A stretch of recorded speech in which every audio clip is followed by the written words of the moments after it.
kubukinga tiketi yo oba okubukinga emmeeza yo osobola okubanga ogenda mu kivulu kya Muganda Fono King Saha oba gwe tuyita Mansour Semanda nga 2 mmeka ngena kuzo omwezi ezisookerwako zijja kubeera 24 lujja kubeera lwakutaano fena tubeereyo mwenna okubanga tujagulizaako Muganda Foyo okubanga organize concert eyo bakube muziki akalanga kokubiri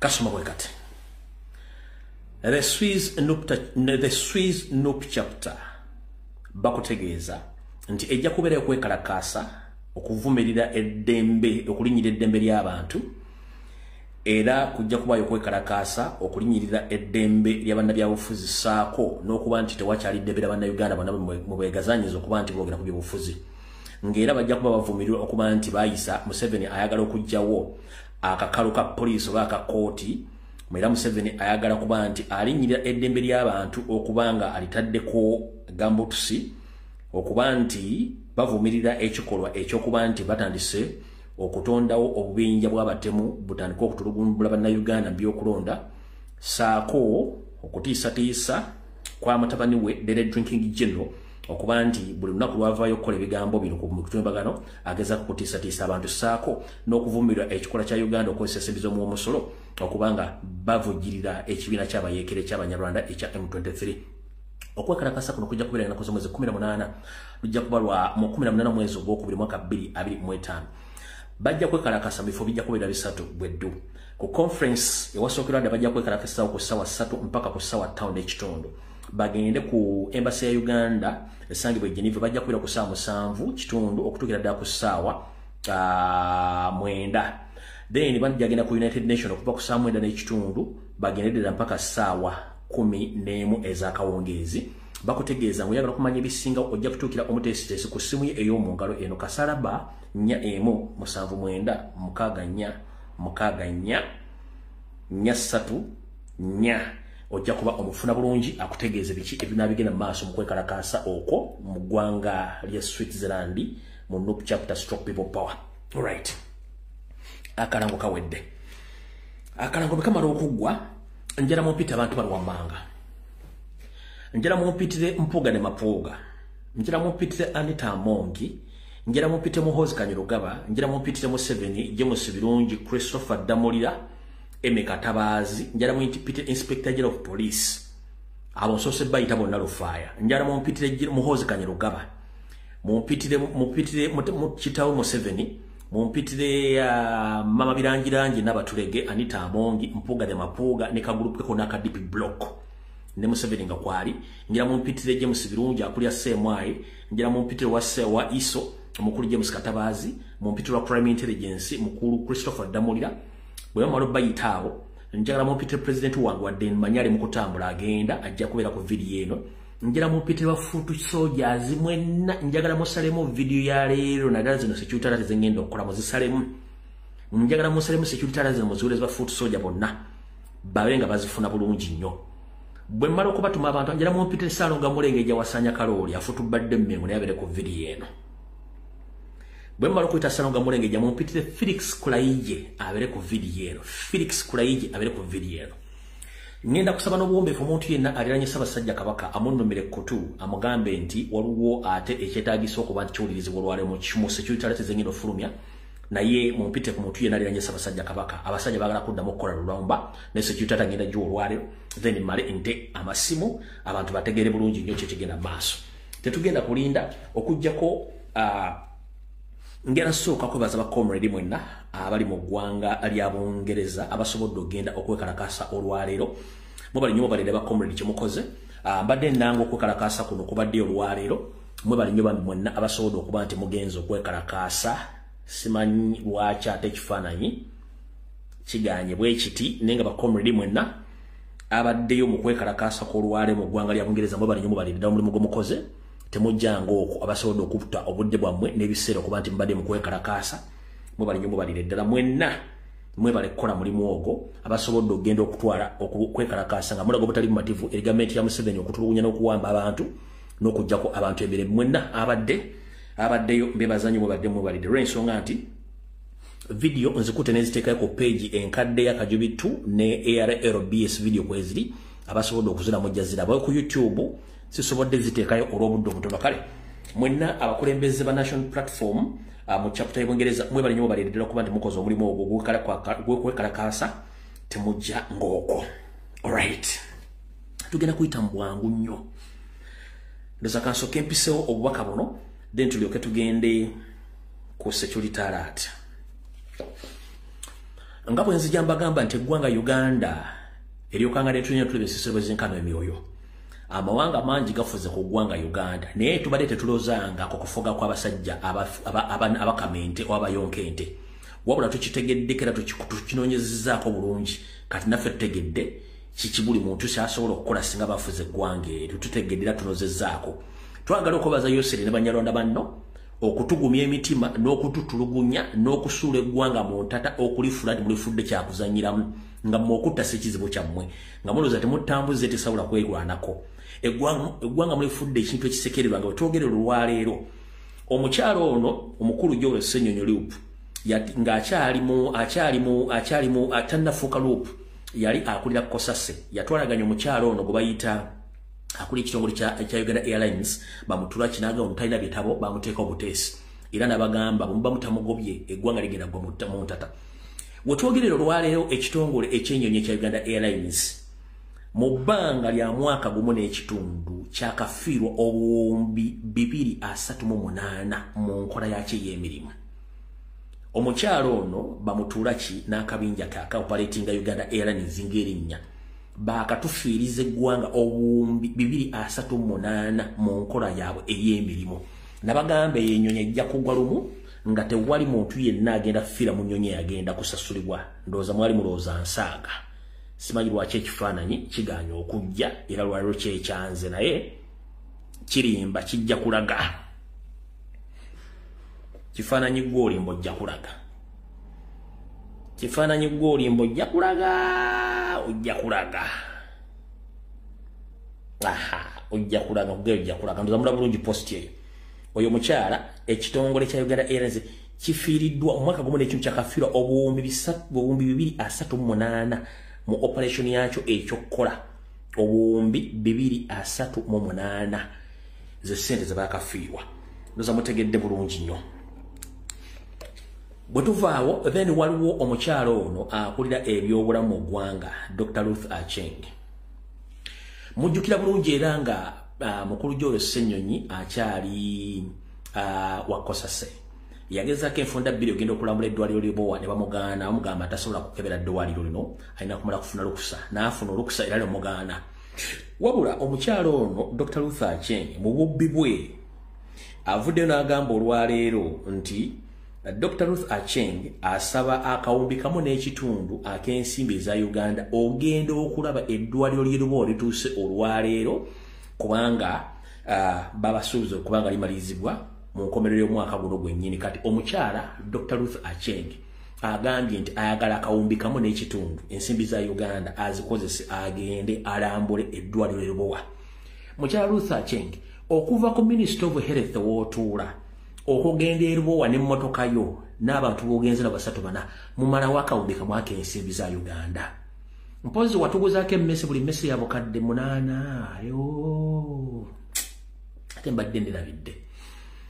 Kale tetufaayo buli kimu kikole muli mu nnaku ezisembayo watuguzaako emmese mu COVID buli mmese ya bukadde 8 kati gwe okuva ku Minister of Health e Kampala wali otuuke erubowa wataweza kilometers 30 otuggyeko akawumbi kamu n'ekitundu ku nsente z'omuwa omusolo muli babbi nnyo bantu mmwe oyo naye tumuvuddeko. Tugenze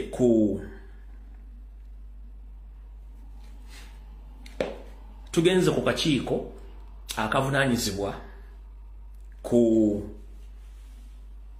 enkola z'emirimu za gavumenti. Olwaleero kabadde kayise Ministry ya Defense ennyonnyole ku biki kabadde kayise Minister Defense n'ebitongole ebikwasaganya ku byokwerinda mu ggwanga ne kabadde kasubira nti DDG ajja kujirako wabula DDG tasobodde kujja akakiiko kano ne bakagoba ne bakagakaddeyo bukana bakaze kajja kujja ne DDG wabula DDG ategeezezza ku mitimbagano jenga yakadda ava mu kutabira agambye nti tasobola kugenda mu parliament kusinkana batumba wava wali mu parliament era bakikafu baba bagalagezaako mumanyira ayinza okujja n'azingako parliament n'ajijjako bonna n'abakwata omanyi nabagamba nti mwana mugimu ava ku ngozi bamuddiza essimu ali mu kuwandika ebiga bitategerekeka kati mukitegedde bulungi nnyo mwana mugimu ava ku ngozi kati awo njagala tuve ku budde tulina butono nnyo katugende ku security alert ziri 3 njagala security alert zine 3 buli omu ginsalire mu gisaasaanye esooka buli gyenjogero lwale mugenda girabako okujjako nga bagikyusizza ku security alert zine 3 buli kyengenda okwogera mugenda kiraba okujja nga bakikyusizza tusimbudde mwenna ba comrade naddala ba foot soldier abali mu kuziika comrade oba MPA Segirinya Muhammad abagende Masaka okuli Sauda Madada ne banne mwenna mumpuliriza bulungi nnyo ne bana Uganda mwenna era njagala president yawulire security alert eno ntegezeddwako ntegeze president ne ba foot soldiers mwenna ne family ya Segirinya kano bakabasaliremu omukyala Anita Amongi Mpuga Juliet Kakande Abedi Bwanika Muhozi Kanyerugaba Museveni bapulaninga okusinkana family ya Segirinya n'abamu ku baali ku mukolo ogwo okulaba otya bwe bayinza okuggula omusango ku kibiina kya National Platform okusingira ddala foot soldier bakulemberwa mu Sauda Madada babavunaane omusango gw'okukuba n'okulemesa omugenzi oba omulambo gw'omugenzi okugutwala mu kisaawe omusango guno baagala family member wa Segirinya oba omu ku mikwano gya Segirinya bemwalabako baabuze ebibuuzo agenda ayambeko abantu bemmenye baggulewo omusango guno bamala okuguggulawo ku biragiro bya DDG ne Museveni bagenda kulagira foot soldier bonna abasinga obungi abaali ku mukolo ogwo bakwatibwe batwalibwa mu court martial bavunaanibwa omusango ogw'okusangibwa n'ebyambalo by'amagye ebyagaanibwa era essaawa zimulindirire nti bwe muwulira nti bafoot soldier baguddeko omusango naye nga DDG anoonya family member one of the family members oba relative asobola okuyimirira ku lwa gavumenti agende bamuwe security ayimirire bamukozesenga omuwabi w'omusango baguggule ku ba foot soldiers n'ekibiina kya National Platform batandika okunoonya foot soldier omu ku omu bayinza okukozesa omu ku ba family member okusingira ddala abawala abo oba oli omuvubuka gwe bayita Kasagga if I'm not mistaken Kasagga oba n'omuntu omulala okuggula omusango ku ba foot soldier ninga baagala mmene kwata Sauda Madada ne ba comrade abala ba foot soldier abaali mu lutalo lw'okulemesa omulambo ogutwala eri baagala baggula ku musango nga bakozesa family member wa Segirinya oba relative yenna bamala omuggulako omusango fayiro bagiwanvu batandika okukwata ba comrade bonna babateeke munda kati kino bakyagala kubanga babaswazizza nnyo naye bwe mba mwagala okukakasa kye mbagambye nti kino kigenda ku happeninga DDG ku mutimbagano nga yakadde okumala okunywa Naira agambye bw'ati I gave permission from today for all security agents to arrest on the spot any noob or other opposition group wearing anything resembling a military uniform, and those who do not respect the order I have their own problems. Bwamaze okutula mu meeting bamaze okuteesa ekintu kino kuba tekinnafuluma wantu wonna bwamaze okutula mu meeting amaze okiyisa nga bisobola kifuna kati nze n'enkifuna n'ensirika n'alyoka atwitinga Muhozi wadde tumanyi totegeera ne family yo mwenna naye njagala for the first time weekako okutegeera Anita Amongi naye tumanyi totegeera naye njagala weekako okutegeera Museveni azuwe nawe tumanyi nti okutegeera kwetegeera oyo sa kubanga emyaka gikugenzeeko njagala mwekako okutegeera Mpuga de Mapuga omusezi wa Century naye wadde totegeera ng'olimu akabano nkusaba weekako okutegeera bw'onyigiriza nnyo ennyinda ate bw'onyigiriza ennyo ogireeta omusaayi Bannayuganda beekumye tebaagala buvuyo.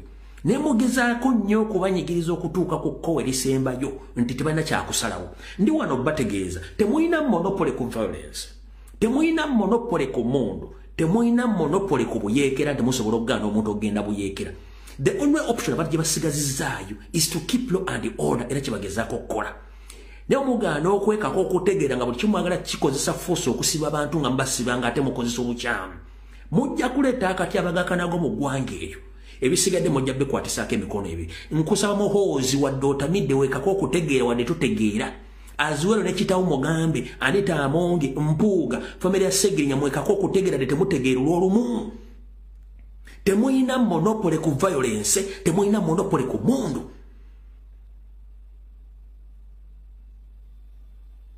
Temugenda kutiisa bantu nga bantu buli muntu mutadde mu mufiya kubanga temulina monopole ku kintu kyonna kubanga nammwe ensi mwawamba mpambe nga mukozesa amaanyi ate ensi si yammwe. Ekyo kibagambye security esooka bakomredi mwebereremu nkibagambye kubanga nzi nali nafunye dda sources ku macha onagenza okujja okutamirira ku Twitter ng'oera information nagifunye. Anita Amongi mwali, Muhoozi mwali, Mpuuga mwali, Juliet Kakande mwali, ne Museveni kennyini ne Ssemwai ne Iso. Banoonya muntu mu family ya Segirinya oba omu ku bantu babaliretedde ku Segirinya mikwano gye bayimirire bawe protection bagule omusango fere bagisanctioning batandika okunoonya ba foot soldiers mwenna abali ku mukolo ogwo babakwate baguleko emisango gy'obutujju babatwale mu court martial. Ekyo security alert esooka mu recording mu gite tugenze ku yokubiri.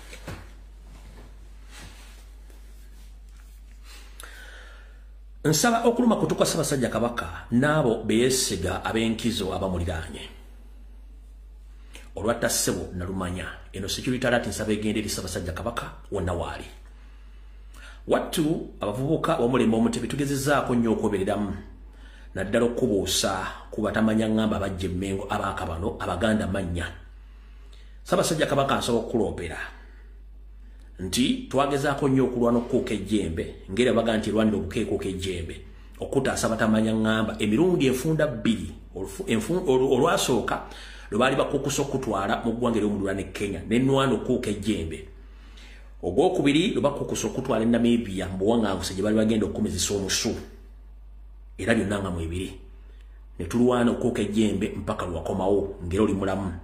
Wabula nga omanyi nti enkwezenge tezitudde mu Mmengo mwennyini. Enkwezenge zikulembeddwamu Ssaalonga Mulenge ejja wasanya Kalo Charles Peter Mayiga ne Kabana group ery'Emmengo batudde ne bakola enteekateeka n'ekitongole kya Chieftains of Military Intelligence nga Museveni mwali ne Muhoozi ne bagamba bagenda kukola kye tuyita okulumba olusembayo okulanga bakujjawo era bagenda kuddamu okukozesa enkola ya butwa. Meeting yatudde buli kimu ne bakisalamu. Nkusaba woli wonna Ssaabasajja Kabaka wonna woli nkusaba otegere nti omutamanya ngamba wasanya Kalo Charles Peter Mayiga bakamba Museveni Salimu Saleh batudde okukola omulundi ogusembayo olumba olusembayo bakujjewo nga tebaagala oyingire kawulo ka 2026 bakusangewo. Meeting yatudde resolution bagikozedda era nga operation zino zigenda kuba zirabirirwa abakulu bano wammanga kamba kusomere nawe kennyini obeewulirireko. Operation zino zigenda kuba zikolebwa birungi kennyini akuli Chieftains of Military Intelligence Katabazi akuli Amyoka Iso Kahanga Muhanga Onoye Kojja wadde Drinking General nga bagenda okubanga overseeing operation zino okugezaako okujjawo nga nenda bugisimu fungize luto esembayo. Ngenda kusaba Ssaabasajja Kabaka n'abantu abakuliraanya bakwesiga oba wesiga. Omuntu akufumbira eddigobe mwegendereze, omuntu akolera ku ngoye zo mwegendereze, abatambuza entebe yo begendereze, abategeka ebyokunywa begendereze n'emikolo gye bakuyitamu. Ndi wano okutegeeza mu butongole nti Ssaabasajja Kabaka waliwo enkola nti basobola okusindikira omuntu nga yamaze okufuna antidote n'akukwata mu ngalo n'akuwa obutwabwe n'atambula ate ng'omuwa butwa omu ali Emmengo ye musajja mukulu afutobadde ku Buganda wasanya Kalo Charles Peter Mayiga ekyabadde ng'akikola. So njagadde okuluma kuto kutegeeza nti wonna wooli nyweza security yo abasajja bazzemu kola olumba olusembayo mu bulamu bwo. Ebyange mbyogera kate ng'omusezi abula Siyani nti ngenda kulira ku bantu bange ebisigadde Allah yasinga okutegeera kubanga ne mbadde nga mbyogera babadde nga babiyisamu amaaso ate oluvannyuma ne bivaayo ne bibbulukuka nga tewali n'omu yenyeenya. Nkusaba Ssaabasajja Kabaka ku luno weebereremu, nkusaba weebereremu ku security yo n'abantu abakuliraanya abantu bonna bafu nga bwe nakutegeezaako gye buvuddeko nti lubaale embeera nga n'embiro kwotadde olumbe lugondo kutta luli mmengo we lutudde lwambala amasuuti lulina konvoyi lulina emizinga lutambudde bwe mulukola investment mu Buganda baluyita Wasanya Karo Charles Peter Mayiga Salonga Bulengejja omusajja Omunyarwanda yagenda okutta kubanga ne mission lwali bagituddemu ne bagimaliriza security alert y'okubiri ngifundikidde ngenze ku yokusatu eno security alert njagala egende buli Munnayuganda yenna okusingira ddala abaana ab'obulenzi abali mu Buganda naddala mu bendo erya Luwero Triangle bw'obanga oli mulenzi musajja Muganda ng'oli mu bendo lye Luwero Triangle oba kato kolido nkusaba ompulirize bulungi nnyo olwaleero bwe ngamba Luwero Triangle bye bitundu omwalwanirwa entalo za Museveni ngenda kusomerako ezimu tutandikidde Gomba tugenze Gomba Mityana Busujju tukiddeko ne Masaka olakayiwa tukiridde Mubende tuyingidde Luwero mpaka Ngoma tugenze Nakaseke tuyingidde Neri ewali Nakasongola mu bitundu byonna bw'obanga oli muvubuka Muganda nga tonna wayira obanga wayira dda ng'oyagala mukyala wakubiri bw'oba tonna wayira kubayita okuwasa obanga oyagala mukyala wakubiri wuliriza bulungi nnyo buloba kanjala mugenda eri mmwe Museveni ne ttiimu ye ey'Abanyarwanda munnange batufuukira ekyambika bwe twogerera essaawa zino enteekateeka endala ey'okubba ettaka ly'Abaganda yiino wano wammanga bayingiza abaana ab'obuwala Abanyarwanda bateekeddwa mu bitundu by'ensomye abaana bano ab'obuwala Abanyarwanda baliko ne babulooka naye nga bali ba state agent batambula banoonya muvubuka yenna avubuseemu alina ekibanja oba alina ettaka kasita kakutande bakusanga toyina mukazi nga bagga mumanyi nti munnange okubeera omusi kirungi ffe tulina omukazi tusobola okuwa omukazi ngababuuza mitendera ki nga baga nti ffe tukuleetera omukazi n'otuwa emitwalo 25 oba kakadde n'oba toyina basobola okuwola omukazi abawala gye bali era abasapulaayinga kati gole okuba amaddu muyina mangi nnyo musajja wattu ng'oyagala okujja ekiwojjolo ng'okkiriza nga bakuleetera omukazi ng'owasa nga bwe nkoze bwe nti sigenda byogera wete ebbanga mpawo kaaga ng'omukazi aliggwako omukazi olufuna eggwako n'azaala gwe kennyini omukazi bw'atagamba ati akwawukanyeeko ayagala mugaba n'ebintu ng'ettaka batwala kino kitambudde mu bitundu by'ensomero abavubuka bangi nnyo bassiddwa abakazi ne batwala ettaka kati mission eriwo y'abawala Abanyarwanda bayiddwa bitundu ebyo kubanga batwala ettaka ly'abavubuka Abaganda tebagabira muntu mupangisa nkiddamu teri mukazi Munyarwanda gwe muvubuka ng'apangisa banoonya omuvubuka either wasikira ettaka lya kitaawo either weegulira ekibanja ng'era oyinamu kasente akatuna kasobola teba wamupangisa no nkiddamu teba wamupangisa banoonya nasikira ttaka nagula ekibanja nina kyendi avubuka abakookolimi abategeera mu bitundu by'ensomye abawala batambuza balina ba agent guno omulimu gubaddemu nenga tegunnategereka mbagambye Gomba Mityana Busujju saidi z'e Masaka yingira Mubende genda Luwero Nakaseke Ngoma genda wonna yonna bonna bagenda bakikola ng'abawala bataddemu bakola mulimu ogwo kati gwe muganda ng'omuvubuka ali eyo nkutegeeza bw'oba okyagala obulamu n'okukuuma ettaka lya kitaawo n'okukuuma ebintu byo munnange weewale ekintu ekyo kubanga kiri mu kutambula pulojekiti nnene nnyo anaaba takitegedde gw'omanyi fogwaffe gwakwogera ogwammwe gwakuwuliriza bw'olaba towulidde tekinkwata kunze ogwange okugambye pulojekiti nnene nnyo etambudde mu Buganda omuzalamu omwana olumala omuzalamu omwana nga gatwawukanye tugababe n'ebintu bwe baking'olina emputtu nnyingi gwe ng'ofa nga batwala ttaka kubanga emishoni yaabwe nze mukitegedde bulungi nnyo nammwe n'abavubuka abali mu Buganda mbategeezezza kino tekikwata ku bali mu katokoli mu Buganda wonna kubanga kitambula era bakimanyi abaana Abanyarwanda bayitiridde mu Buganda bangi abaffe babalemesa bagenze kubyeyo musigadde nga temulina kyemulina yensonga lwaki mulaba singa okweyambula ku social media kati nabone airplay bonna baakabano ye security alert yokusatu yembadde nobbawa era yongimaze abategedde tegeera atanategeera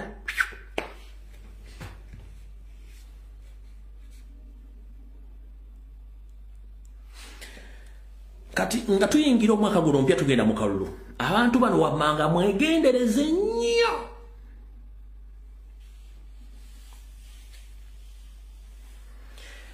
nga tuyingira mu mwaka guno mpya twakaguyingira abantu bano wammanga mwegendereze nnyo asooka jjajjaffe ow'Isiraamu omulangira Kasimu Nakibinge Edward Katumba Wamala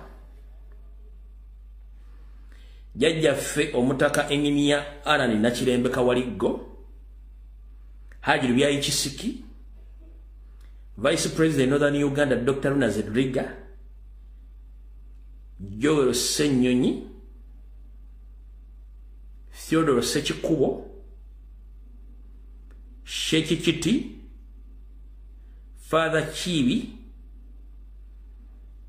mwegendereze nnyo mu ndya yammwe entambula yammwe na buli kimu kyemukola kubanga babatambulirako amannya ngamenye mwegendereze nnyo besimenye manya mwangamba bamusibalabula aba NRM sijja balabula kubanga na Kristo kwe bali nenjagadde kwogera kaabo.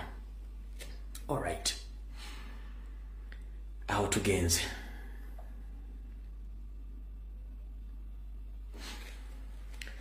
kati kampisewo ebigambo bino biri bisatu binane mu video buno tugende mu maaso.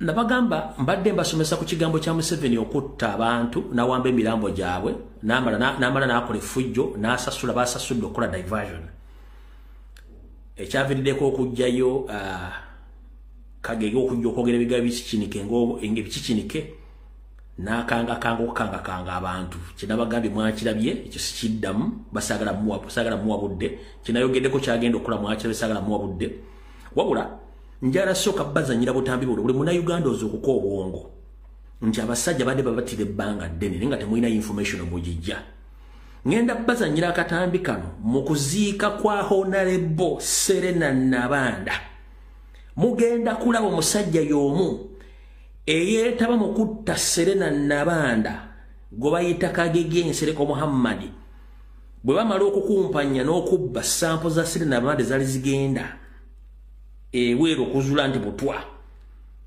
wattu omusajja ono ate yagenda okuziika mu kuziika ate n'agamba abantu gye baziika Nabanda nti mwekalakaase mulumbe gavumenti ey'Abanyarwanda yasse mu mwana wammwe naye nga ate yeetaba mu kukola ki yeetaba mu kutta omwana ne sampo n'azibba bwino tumulina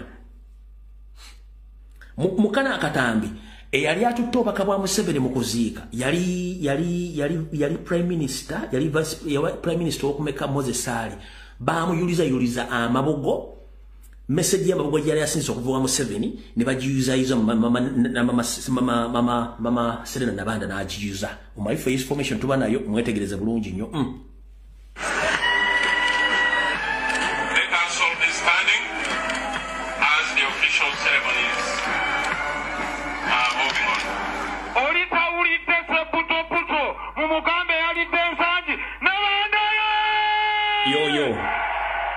I have come here to represent the President Museveni. With a written letter. And this is my second official.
Motegedde.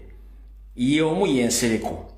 Ye yabadde era ne mu bintu byani bya Segirinya. Wali yagamba nti mulekane Sebuto Bute mabega yasani yasende banda kankabadde mutege Sebuto Bute mabega mbwafune message kyokka yomu ye yali mukutto muwalo mukubuza abuzo bujulizi kakano kankabadde ulira.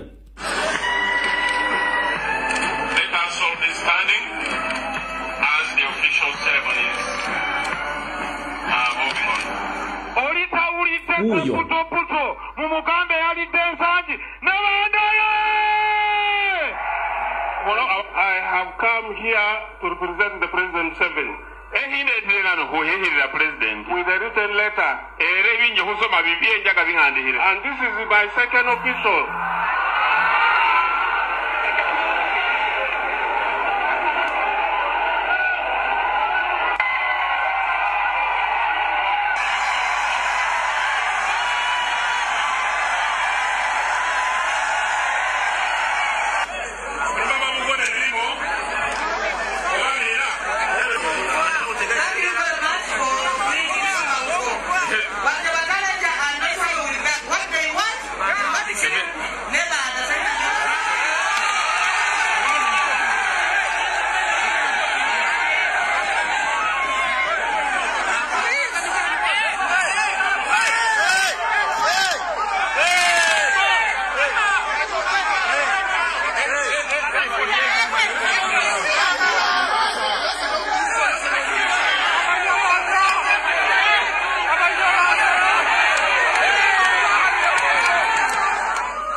Bwamalo kutta nga akuwa state funeral.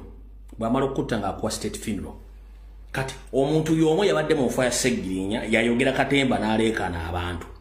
Kati kambaddize yakatambi akala. Kyokajjukira oluvannyuma lw'okuba nti Serena Nabanda bamuziika. Dokita bamukwatira ku kisaawe eyali atwala ebintu ebyo. Boyfriend Adamu Karungi mu 2015 bamuta n'agenda alya butaala Serena Nabanda n'aziikibwa eyo kesi ne bagikulozinga. Nabagamba bali tebagoberera politics tujja baga ebigambo bino. Serena Nabanda bamutta obujulizi ne babukweka ne dokita yagenda okukola sample bamukwata era nga nsereko mwali mu 2015 boyfriend gwe bayita Adamu Karungi bamuta n'agenda ne kesi ne bagikulozinga tedda mu Serena Nabanda n'ayitaawo. Katutuge bintu bino tuba tutegeeza information nti mwegendereze nnyo betugamba. Ulira kano kali mu church bino byali mu church. Bali omunsi obuyayi bwe teyabutandise leero bali omunsi obuyayi bwe yabutandika dda.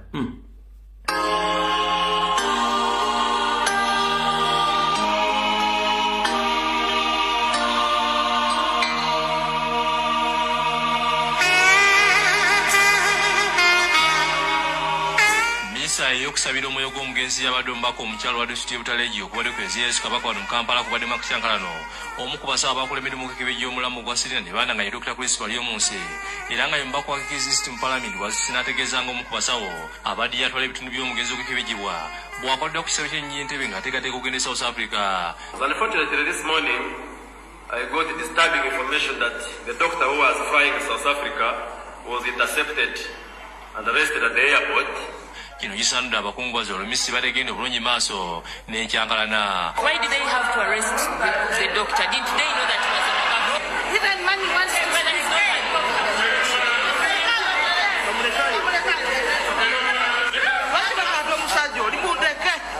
wona nyina omugenzi asituse mu busungu n'abakubi yagenda n'ategeeza nga wali mu bulumi obw'ekitalo n'asaba omuduumizi wa poliisi Omulangira General Kale Kayihura abetondere olw'ebikaba bye yayogera.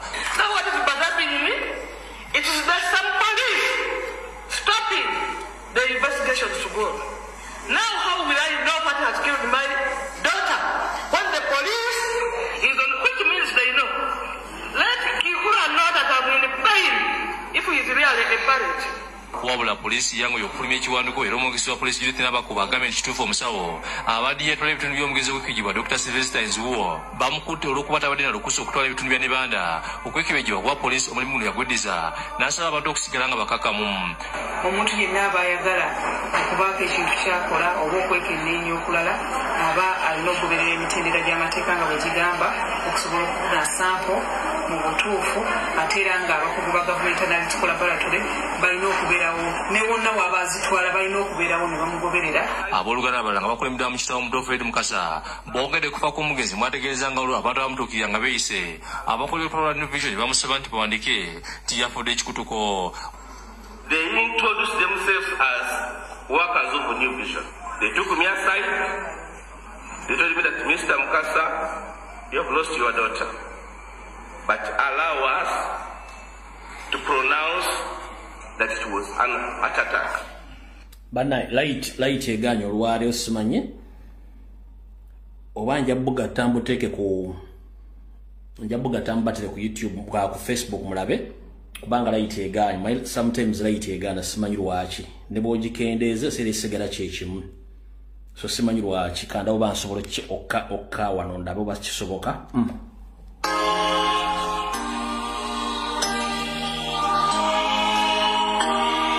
Still sigala kyekimu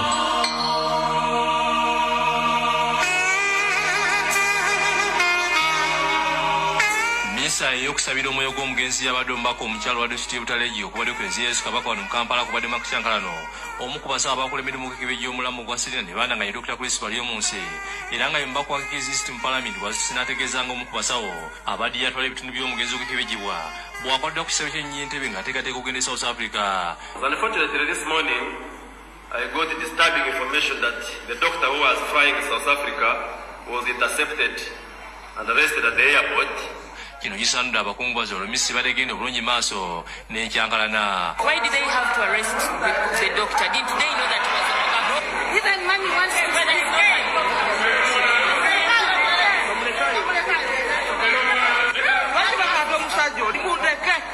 Wona nyina omugenzi asituse mu busungu n'abako byayogera n'ategeeza nga wali mu bulumi obw'ekitalo n'asaba omuduumizi wa poliisi Mulangi General Kale Kayihura abeetondere olw'ebikaba bye yayogera. Now what is bothering me? It is that some police stopping the investigation to go. Now how will I know what has killed my daughter when the police is on which means they know? Let Kihura know that I'm in pain if he is really a parent. Wabula poliisi yangu okufulumya ekiwanduko era omwogezi wa poliisi Judith Nabakuba agambye nti kituufu omusawo abadde yeetwala ebitundu by'omugenzi okukijibwa Dr. Sylvester Nzuwo bamukutte olw'okuba tabadde na lukusa okutwala ebitundu bya Nebanda okwekebejjibwa kwa poliisi omulimu guno yagweddiza n'asaba abantu okusigala nga bakakamu. Omuntu yenna aba ayagala okubaako ekintu kyakola oba okwekenneenya okulala aba alina okugoberera emitendera gy'amateeka nga bwe gigamba okusobola okufuna sampo mu butuufu ate era ng'abakugu ba Government Analytical Laboratory balina okubeerawo ne wonna w'abazitwala balina okubeerawo ne bamugoberera. Abooluganda abalala nga bakulembedwa mu kitabo Muto Fred Mukasa boogedde kufa kw'omugenzi mwategeeza nga olwo abantu abamutuukirira nga beeyise abakulira olutalo lwa New Vision bamusaba nti bawandike nti yafudde ekikutuko. They introduced themselves as workers of New Vision. They took me aside.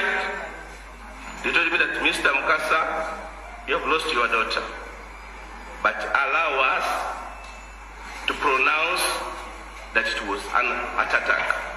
Wabula bino akulira kampuni ya Vision Group Robert Kabushenga abisambazi n'ategeeza nti wali munamuli wa Vision Group yali asinganye famire eno era n'agamba nti omuntu yenna yasingana famire eno yali mufere eyayita nti mukozi wa Vision Group. Kyenjagala okutangaaza nti tebangayo n'omu abakozi baffe omusasi w'amawulire eyali atuukiridde abazadde b'omugenzi oba okubasakako eggulire oba okuba kyonna kyabajjako nga twagala okukikozesa mu mawulire kyo tekibeerangawo. Kyemmanyiiko kyokka nti omu ku bakozi baffe abalinako oluganda yagendayo ng'omu ku bakungubazi era bayinza okuba nga oba baabaako bye boogera naye yaliyo nga mukungubazi teyaliyo nga omu ku bannamawulire. Ffe nga kampuni etwala amawulire gonna amuotwala. Kati saagala bamalira budde olw'okuba nti bakoma masimu nabasomesa ekigambo kye bayita organized crime ne organized criminals. Organized criminals bebazi b'emisango ababbi abatemu naye nga beteefuteefu beteekateeka bulungi nnyo.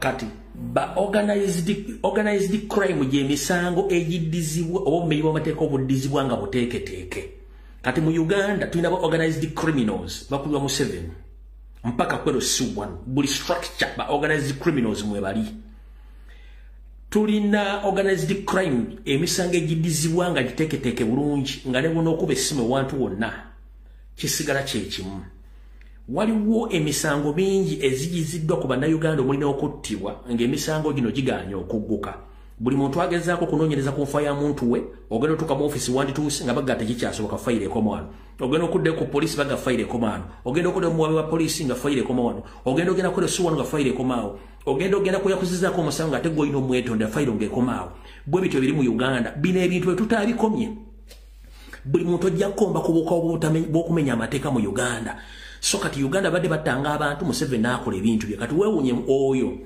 Judith Nabako yali agala police Kayihura yali mu bintu ebyo yali akola mu New Vision Sazo nga yaji kulya kabushenga kati wali osubira ki njakirize kati tubategeeza nti abantu bangi bassa abantu lwakuba nti tukuba exposinga naye mujja kitegeera singa buli kimu kinatuuka ku family nga tutegedde mujja tegeera obulumi abantu bayitamu abantu abamu basirise ate bino tebifunda obujulizi tubulina Museveni we still have the evidence from day one since 1986 you have been masquerading that you came to rescue Ugandans, but in other ways you came to eliminate indigenous Ugandans as you have been doing all along. Mukulietinza forces ez'amaanyi okujja okuttanga abantu. Njagala ombuulireyo omuntu omu mu Uganda yagenda n'agamba nti ekannungu gye battira abantu wakibetere mwali mu Uganda we.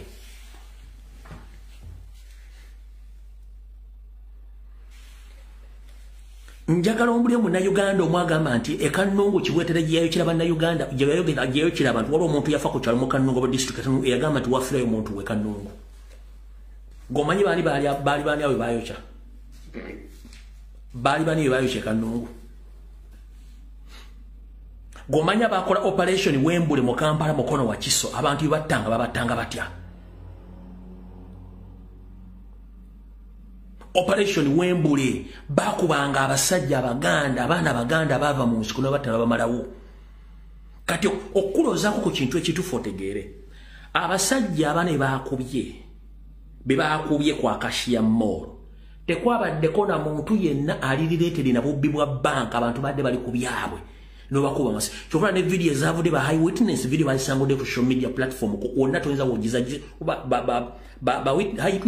high witness bagambye tekuli muntu yenna buli mu yadde yeekulya bibageza omusango omusalako nga buli omu yeekolera bye tebabadde kintu kyonna omusajja omu yajja pisto n'ateeka omusajja namugamba we yali namukuba essasi mutu live bullet ng'enseera ba live bullet polisi bwe yavudde bagibuuza lwaki mwakubye omusajja amasasi negamba ali banka neva negamba ffe tetunnabaako na muntu atubba yenna bwe batyo Museveni baze basaanyawo abantu kati ekiri waathi batta abantu ekyo mujja kitegeera ng'obudde bugenze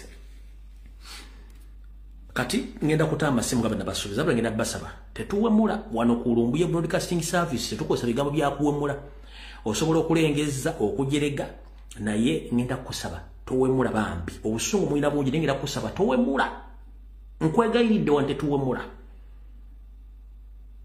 togeza n'okozesa olulimi lwonna olw'okuba ekigambo ekinene ng'owemula nedda wante tusaasaanya ntungo ngenda kutama amasimu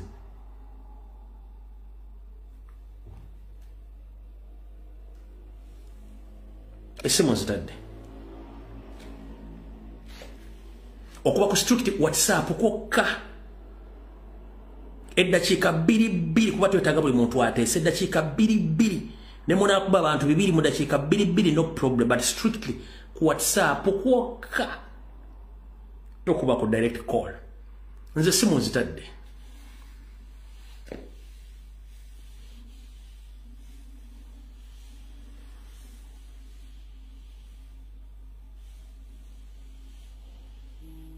asoka wono sebo hello sebo Nkulansiza teacher nkale sebo nawe je baleko sebo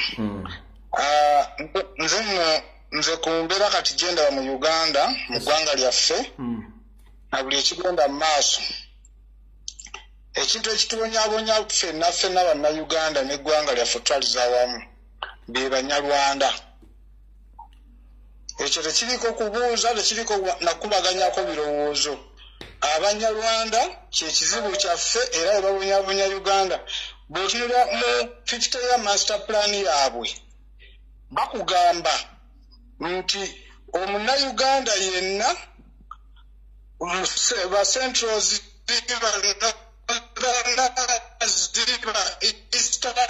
ziba yenjogera yaabwe yeeyo tulina okubolebwa tulina twagala tulina kuttibwa tulina kusibibwa tulina kuwangangusibwa ezo za agenda zaabwe ze bawandiika mu 50-year master plan era n'okugibwako amataka gaffe n'ebintu byaffe byonna bitujjako tubeere nga tukolera bo so omuntu yenna ali eyo ng'abikkirira eggwanga ly'omunyarwanda nti sime twabazaalamu my friend omunyarwanda kirooto kya ntiisa mu ggwanga lyaffe era Uganda okutereera ng'omunyarwanda amaze ofuluma Uganda eyo tetugenda kutereera mu Uganda nga tukyalina abanyarwanda mu ggwanga lyaffe ebyo byange ttica Sebo hello teacher waji Sebo Peter Faruku sizidde Nairobi Sebo jewa baba kusomesa kale sana wewe sinjiongee kwa Kiswahili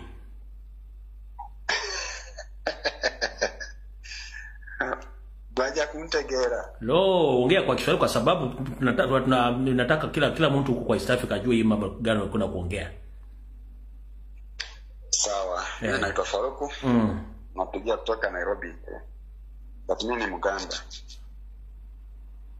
kwetu nyumbani kutoka Budaka district hello ongea sawa ni shida zangu ni mbili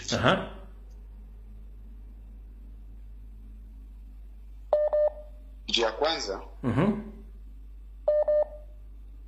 huyu mzee gani huyu Museveni mzee dictator Museveni usiogope huyo saa yote anaondoka huyu amezeika usiogope huyo sasa sawa bro sasa mzee huyu ameenda juzi alitoka kaenda Dubai akakaa na mfalme wa Dubai akamwahidi atamjengea hospitali atamsaidia pesa nyingine kujenga barabara sijara ya train alafu najiuliza ile hospitali alikuwa anajenga yale wanakatazanga babunge kwenda kuangalia ya PTE ilifika wapi hizo pesa zilikuliwa wao wenyewe walikula hizo pesa wenyewe wao Museveni na hii familia yake walikula hizo pesa sasa kila siku anaenda kuomba pesa kila siku anaenda kuomba pesa sisi tumepea 40 years hakuna kitu amefanyia Uganda hata hakuna kitu amefanyia Uganda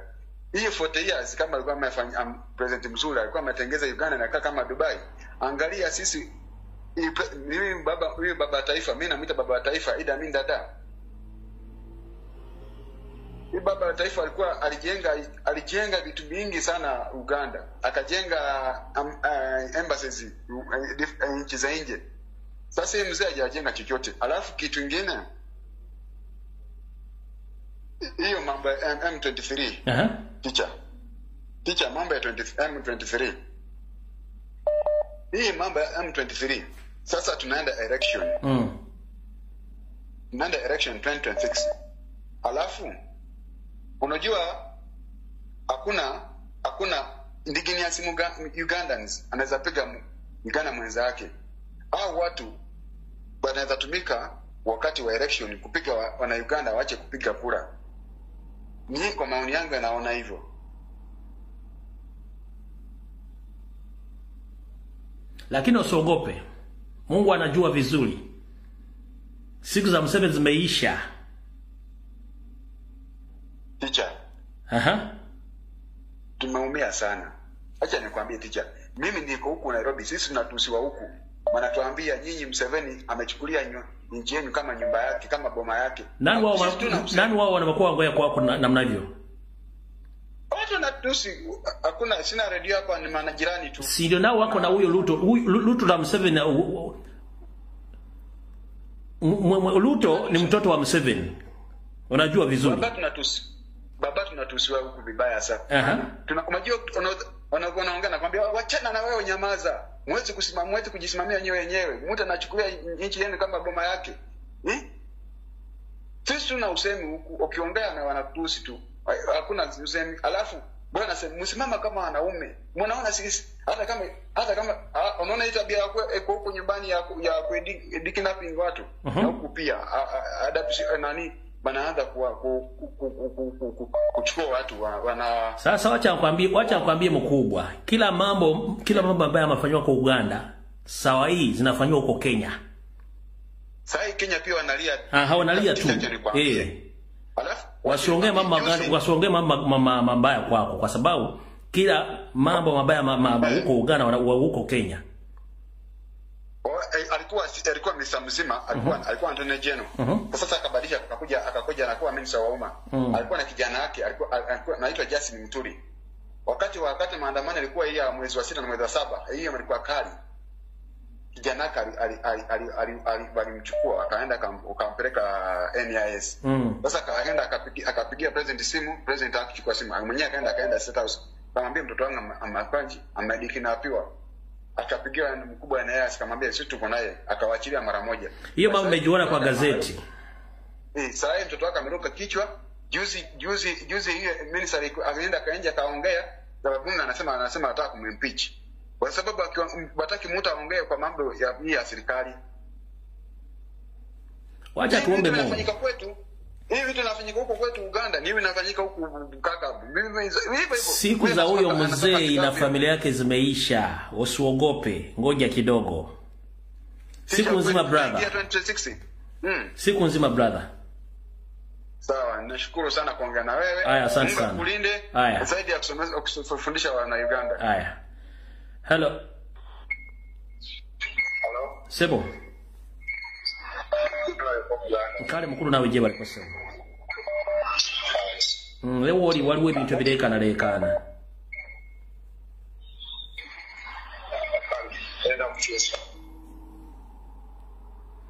Hello. Sebo. Musomesa kulamusiza mukama wange. Nkale sebo nawe bali kubeerako. Webale kuweereza kuwanga ow'ekitiibwa. Amina, yitambwangu dakika 2. Naye nze ebigambo byange bigenda kubeera bitono nnyo nga bisindika ew'oyo omusajja gwe bayita Mpuuga. Mpuuga kyenjagala akole ekintu kimu, atwesonyiwe abeere ku kibiina kye yakoze. N'ebyo ebibinja bye byagamba byateekawo bino ebyali emisikini, ffe tuli beetegefu okufiirira eggwanga lyaffe. Kubanga kakati olwaleero Mpuuga ye yafuuse oba mungabe yafuuse muwozi. Naye bambi nze ndaba nga political career ye yaweddewo. N'olwekyo nze nsaba Mpuuga. Olaba abantu b'e Masaka bennyini bamwegaanye. Bwe yateeseteese obutebe ne bubeera nga bwereere. Najja n'akola statement ezitategeereka omusajja omukulu. Nze neewuunya n'okwewuunya okusigala nga bakyagamba nti no wakitiibwa. Nze Mpuuga sikyamulaba nga wakitiibwa. Waliwo puroguramu gye ndabye nga bamutuumye edda erinnya noti Mpuuga bati mpunu. Noti Mpuuga mpunu. So kakati ebintu ebyo yakola yekakanye feyesonyiwe ye NUP abeere mu movement ye. Waba mugezi agenda yambala omujozi ogwa yero. Fete tugenda mulumbagana. N'oyo Gashumba, n'oyo Kagege. Atenze nze ndabula Kagege. Omuntu we n'ale mu bwafu tugenda kumulumba era tetujja kumuziika. Kakati nga tuba tufiiriddwa owaffe nabo batuleke. Mpuuga yavadda mu kibiina kyaffe n'akwata ekkubo n'agenda. Siraba ate lwaki ajja atuteekako embeera olwedde twalonze edda n'omuntu eyamudidde edda mu bigere. Nze oba Ndike wa Mpuuga, Kagege ne Gashumba batwesonyiwe babeere ku NRM yaabwe kubanga ye bakwatako. Fete tubalumbagana. Naye buli kaseera ne balumba pulezidenti waffe. Buli kaseera ne babeera nga balumba pulezidenti waffe. Naye nze ticha kankusiibule. Kale sebo balagisa. Kankusiibule ow'ekitiibwa. Kale. Hello. Sebo. Okuba essimu ate oyagala okola sebo. Yeebale kwa Muganda. Kale sebo nawe gye baleko sebo. Awo waliwo Uganda. Yita mbwangu tugende kubanga era kisigala waliwo eko oba oyina essimu gyolabirako endala yisaamu eko.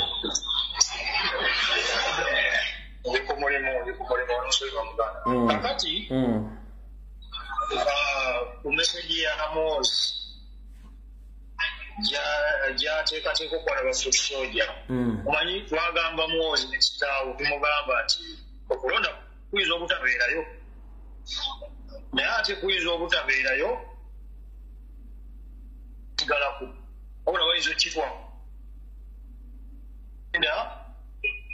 okulonda tekulwaddeeyo so kati bakikola ekyokukwata bafuuti soja naye bakimanye nti naffe tunoonya maati kiwulidde ekyo muganda wange ekyo nga nkitadde pulezidenti waffe yalonze Mwanga Kivumbi nadda mu kifo kya Mpuuga.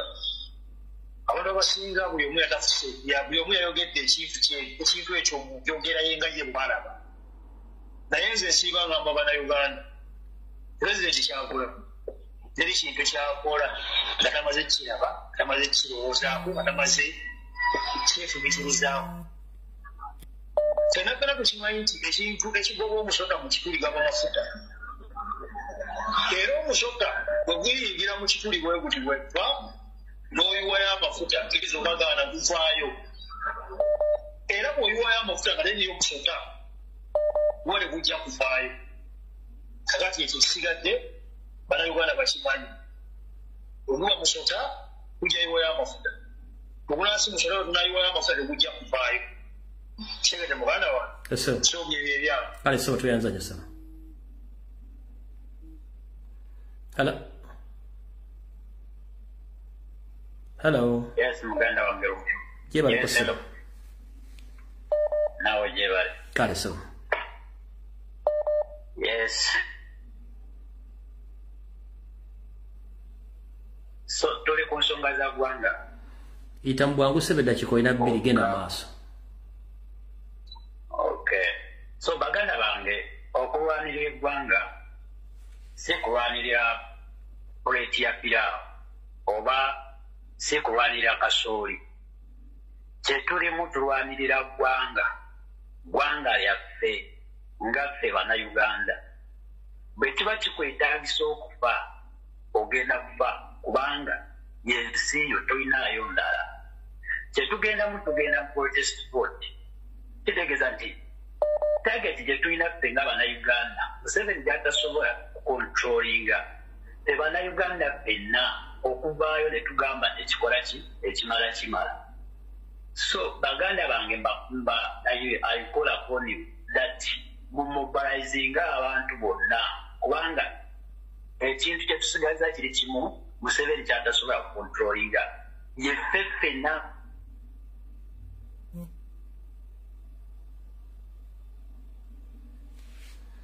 kana network ekudduseeko hello kale sebo nawe bali kwa sebo nze ninamira gyerikola sente South Africa naye nga nze kivule Nicolas sebo sebo nkubye nomukulu w'embuyo sebo kwoli ogeragenda mu maaso sebo ekizibu kya Uganda musajja munyarwanda ekizibu kya Uganda tetulina kizibu n'ekimu bannarwanda abatufutupaddeko okuva waggulu paka ku zino ekwezengo eziyingira buli lunaku ebintu byonna byeyogera bintu bituufu ng'obudde buno ndi ku gulawundi naye ebintu byonna byeyogera mbiraba obuganda bujjuddemu bakazi bannarwanda genda mu bitunufu byokwetunda bijjuddemu bikazi binnarwanda genda mu bizinesi bonnabona buno obutinitini nti buduukaduuka bakazi bannarwanda abana abaganda bali mu midaala gya nnyanya okitegedde bulungi ssebo ensi yaffe kale tuvuddeko yeri kugamba nti munnarwanda yakutawaanya ne tugambyako obuzaabuza mbu ate gundi abasajja balina hidden agenda omuntu ne bwe yandibadde munyankole teyandibadde bwati teyandibadde na fitina bweti amasomero ga indigenous olwaleero ze badde maze emyaka mingi wasiri mu ggwanga lino kuse ku masomero ge twasomerako amasomero agali agalawa indigenous people bonna byaffe ebyagga basadetadde obusomero everywhere buli mulungu kyakasomero buli mulungu kyakasomero bubanyero kyakasomero ogenda okulaba basajja banyarwanda yenabuno bunonisitaka banakakakalo sente ebintu byonna omusajja ono byayogera people you must take it very serious yenabuno sente bonago obulionanga bolikasanga bolikakadala bolimasajja bolikibiri bolirudawa ombulire batwala sente bagwanga ki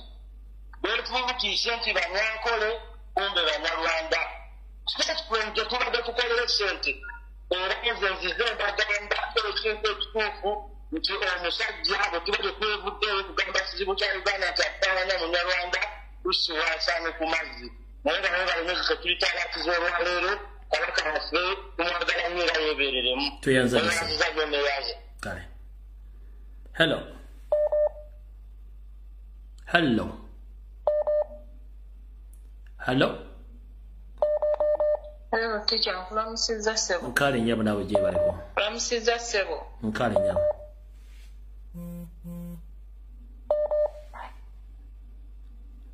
ale ssebo kati teacher nze ow'ekitiibwa kabeja okusinziira wano e Saudi America nnyabo teacher nze njagala okugamba abantu b'e Masaka mwenna ti Mpuuga ekintu kye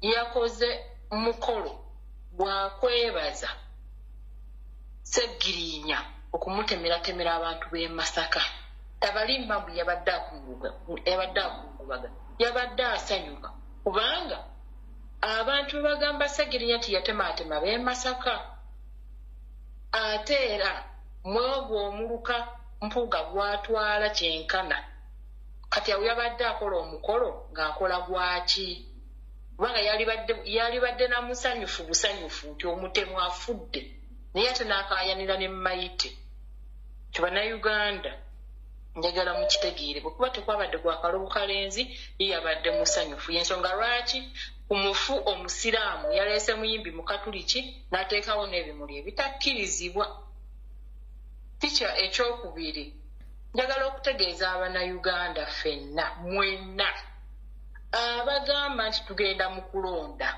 please kebera ndaga muntu yo 2026 egenda kuba ekyali validi bwe kiba nga si kyekyo banaye temugenda genda mu kalulu kubanga mugenda tuukawo wali ku byuma byabwe nga tebikola mugenda kutuukawo wali eri nga ndaga muntu eri expired so mbadde nsaba mukikoleko essaawa zino tugende ku pulaani endala otherwise tugenda kutuukayo nga ebyo byemuwoza mbu simanyi obululu bwe protest vote nga tebigenda kukola kuba mugenda kuba temulooze kyemuba mugenda okukaayanira ekintu kyalibadde kati obanja oba endaga muntu teziri valid toyanza nnyo nyawo kyabeera bulungi kale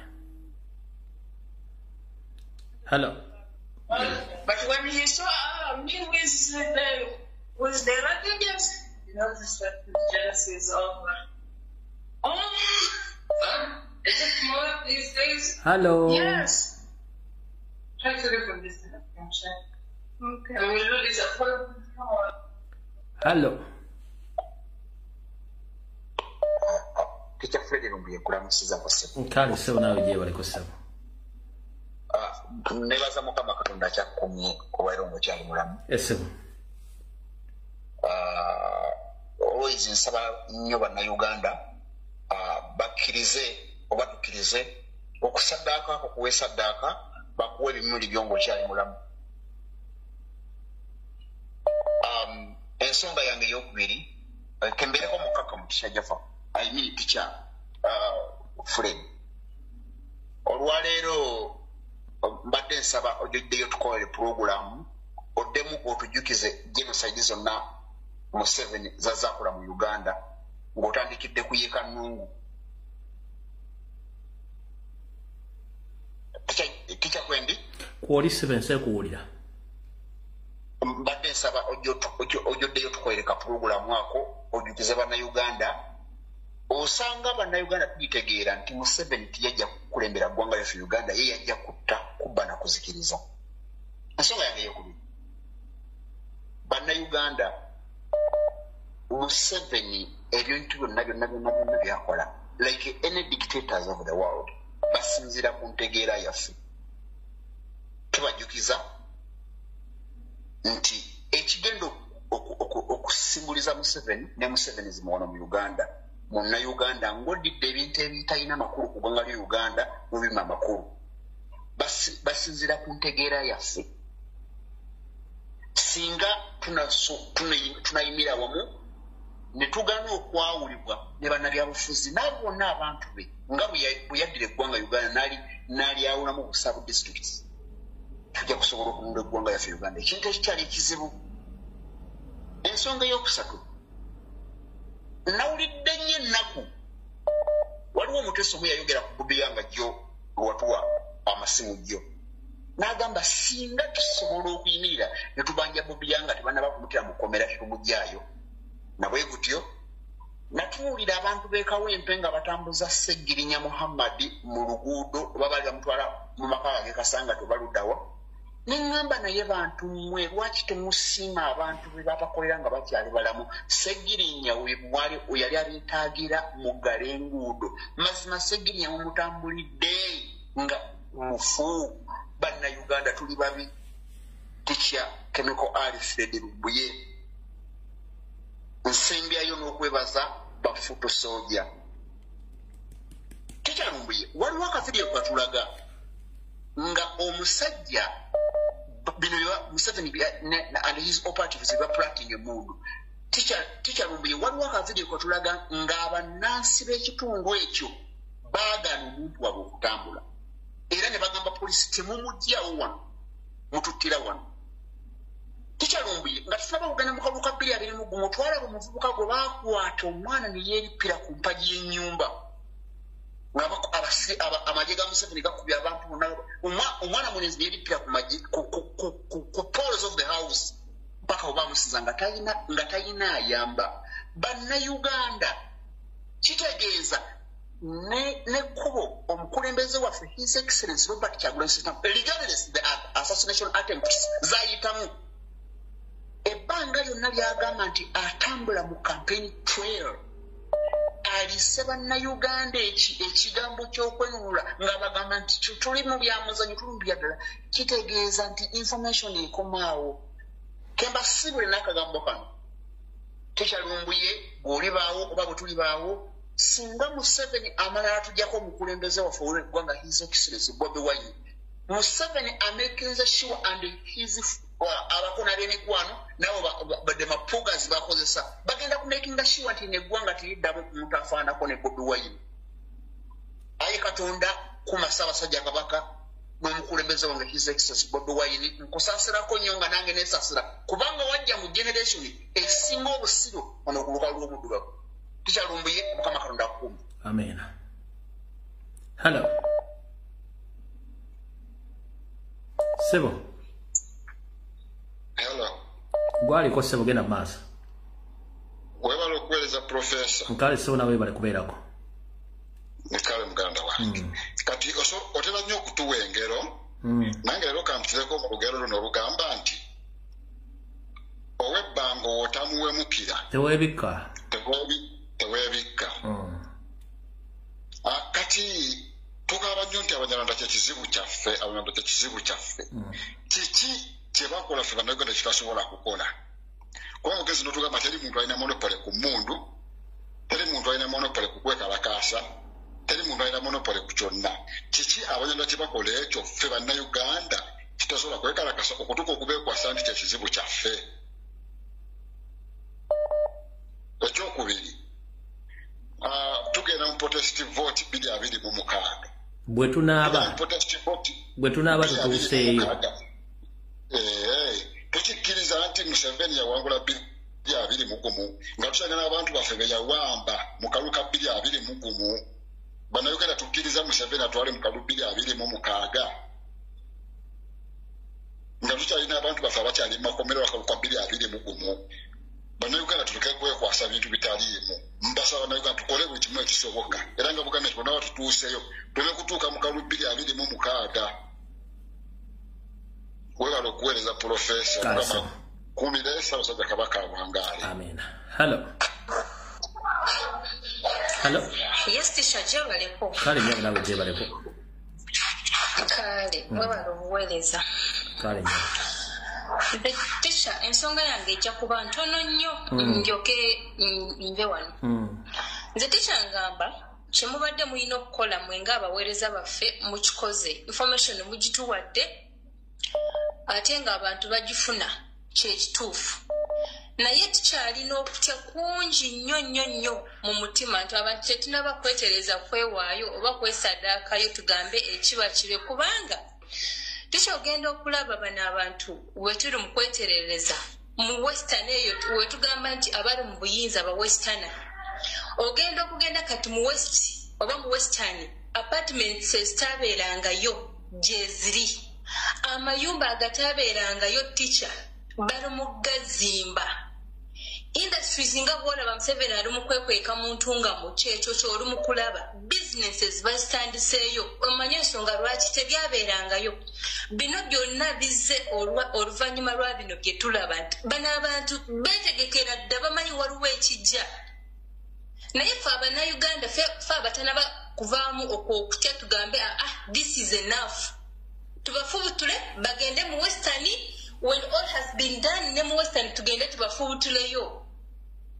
kubanga tukimanyi era Abanyarwanda mwe bali nga bagenda kwekweka mu western abazze nga batugumbula abantu naye nga singa kiba kiwedde nti neeri tuba tusobola okubalumbayo tugambe anoone yazimba wano eno ennyumba efaanana bweti oba olyawo nabo tubagobe naye nze ngamba singa Abannayuganda ffenna tuvaamu okutiitiira ne twewaayo ne tugamba bannange kiggwa kubanga strategies muzituwadde ate ng'olaba by'omu strategy gyavayo n'aleeta wano esobola otuyisaawo but I don't know what's wrong with Ugandans nga nange mwendi so nze Bannayuganda mbakuutira abantu be tutya bo batutya dda era bayetegekera dda tuveemu akatengo abantu bano tubalumbe bajja kudduka awasigadde musule bulungi kale tweyanza nnyo Hello. Hello Teacher Lumbuye. Wanji. Nkola musuza sebo. Nkale nyamba nawe Jebaleko. Kale sebo wewe bale kueleza gwanga. Mami na distance zile busia. Enyaba. Yine ensonga zange satu zanyandiyagadde tutegere ffe Bannayuganda. Jise omangu. Ensonga esooka wetubeera nga tulina enkuŋŋaana yonna nga ebadde mu lumbe lwa Segirinya tetudda waka nze sirina bya ku 2026 wetubeera nga tulina enkuŋŋaana yonna ng'abantu bangi tutambule walk to work paka gye tulaga wetubeera abangi abasajja bwe tebagenda tusobola era tebagenda kukola kitona kubanga amaaso gonna gali ku Uganda and they are not going to intimidate any Ugandan at this moment of time. Bya 2026 teri byakutuukayo. Ensonga yange eyokubiri, nyinyi watu wa Busia mumeona mwaka wenu wa NRM vile ameongea kwa maiti ya Segirinya na mnajua vizuri what happened in Kenya. Mlikuwa mko kwa boda. Nikiona tena mtu mwingine amekubali huyu mtu wa mubaka wa Mono aberenga avao tina akapirira watu wa Busia wanaongea na nyinyi Wasamia niko naongea na nyinyi kabisa temu kigeza ne mukirizo omusajja yakyo wode mubaka waffe ngaafude mu bulumi nga mwe muri eyo singa kati nokwekalakasa kubeerawo mu abantu b'e Busia tasobola kutyobola muntu waffe we bati ngaafude mu nyinyi watu wa Busia nzize kusoga abasoga ndi bakobera baganda bange olunaku lwa leero tukoye bali kuyita abantu baife tuyina entebe yaife tetuyita kuyikiriza mulundi n'omulala kutuuka mu 26 abasoga ndi bakobera akaseera nekano mwemuke tetujja kukkiriza bino byotugamba 26 we are not going there we are not ensonga yange esembayo ndi musadde tuli kuzayo abaana baffe ku masomero mbadde nsaba neegayirira abasomesa mmwe mu masomero gammwe mukkirize ffe abazadde aba wansi okubeera nga tutungira abaana baffe uniforms zaabwe ku masomero wabweru Temujja kutugamba nti leeta omwana essomero uniform ya mitwalo 25 singa nina abaana bana mwagala tulemesa kusomesa n'abaana bafe mu bunaku bwe mututaddemu mwagala tulemesa. Give us option. Kale nyabo toyanzeza nyabo. Anyone who can whatever uniform for the kids basole kubetungira bakanete mujja tulemesa ntino mulina okugula uniforms z'abaana mu masomero mbegayiride tulina ababaka mu parliament abakyala naye tebayimiriddewo ku lwaffe. Inze ndi mutunzi wa kyalaani tutunga byalaani wekituuka nga tutunga uniform z'abaana tubatwale ku masomero babigaana tugamba nti no you have to buy uniforms at school. Ogenda kola research bagenda ne baleeta abantu baabwe batunge uniform ezo nga gwe tolina kyogenda okukola. Uniform emu 25 wobeera nga olina abaana bana ku ssomero lyerimu akokadya tonaba kuteekako requirements abazadde mwagala tugendewo. We are having member of parliament there. They are not talking of anything. Akalulu katusi bagenda kubeera nga bajja ng'olonda nze ebyo tebitugenda bikiriza. Enough is enough. Wezubera tugenda kufuna enkungaana yonna oba mu Busoga region oba mu Teso region oba where. Please let us march. Okay. Let us march where we are going to go. Oh. Hello. Hello. Hello. Wanji nyabo. Nkulamusiza ticha jebale. Kale nyabo nawe jebale ko. Kale ne bannayuganda bonna bali kutumalamusiza. Kati ticha nange njagala kwogera ku nsonga ya 2026. Nzikiriziganya n'abateesa bonna bavudde waggulu nga abagambye nti 2026 tetuna kye tugenda kujjayo olw'ensonga zino wammanga. Ekisookera ddala ffenna ekyabeera mu 2021 twakiraba abantu baavaayo ne bavootinga overwhelmingly era ne tuwangula akalulu byabakama na declaring bya declaring oba yali ku gun point kyonna kye kiri. Museveni tumujjukira bulungi mu kaluka ekayunga yagamba nti omuntu NRM gwebeesazeewo gwabagenda okulangirira n'ekitegeeza nti ebyokulonda okulangira pulezidenti waffe tebigenda kusoboka. Kati ne mbajjukiza neki nti pulezidenti lumu yali emunyonyo n'agamba nti tetudda mu kulonda Museveni ng'akyali mu buyinza. Kati bino bye tumulaba ku BBC ne CNN nga international media mu interviewing about 2026 ebyabyogera because of international politics kubanga singa agamba nti sidda mu kalulu bagenda kumubuuza kati ogizaako ki ogenda kuyeekera which is not allowed internationally. Kati nti wabanga ayogedde ekyo ffe nga bannayuganda tulina okukitegeera nti ffe tulina okukola ki okwekolamu omulimu. Jjukira asiiba atugamba nti buli muntu kola ky'osobola. Kati mba wagulunze nga nteesa nakiteesaako dda nti bannayuganda ng'omukyalo omu yagambye tukyalina okutya tuli batiitiizi naye bwe tufunayo chance endala yonna because we have all the reasons okujja ku gavumenti eyo oba okugamba nti ffe tukooye enough is enough.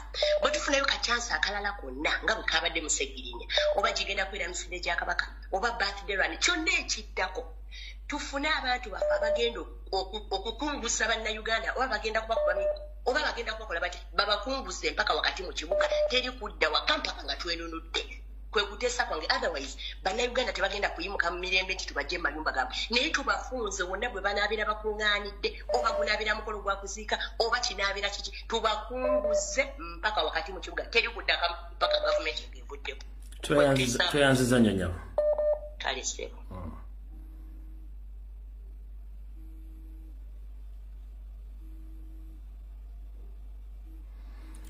Olina okuba nga olina internet oba tolina internet okubwa.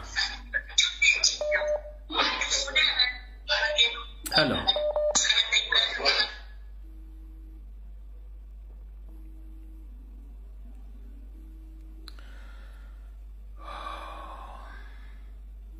Hello. Hello. Wanji nyabo. Jebaleko sebo. Nkale nyabo nawe jebaleko. Nkale sebo. Kankati ekintu kyenjagala okwogerako oba kinayisa bubi abannayuganda naye yongera ng'olina vibe vibe ejja kujja mpola mpola anti dakiika ziba ntono twogeza maanyi wano tetubanga abali ku buko oyongeramu vibe. Okay kankati abannayuganda mbadde mbasaba ekintu kimu. Ekintu kyensaba kya endongo omusajja omuzeeyi oli yagenze eri n'atuswaza nti anti bazina ekiro kyonna biki Uganda is okay. Bannaye buli omu pulezidenti abawagidde biki omwezi guno ogusembayo abalina endongo tubadde tusaba endongo zisooke zikome. Kyembadde nsaba endongo tuziwulirize ku masimu gaffe kubanga omusajja omuzeeyi oyo n'agenda ku nsi yonna n'ayogera nti anti bazina biki ng'alabira ddala nti yatusirwaliza mu ndongo na kunywa mwenge. Ebintu ebyo bye bijja okubeera pulezidenti waffe atambula ekiro ne tubeera ku bunkenke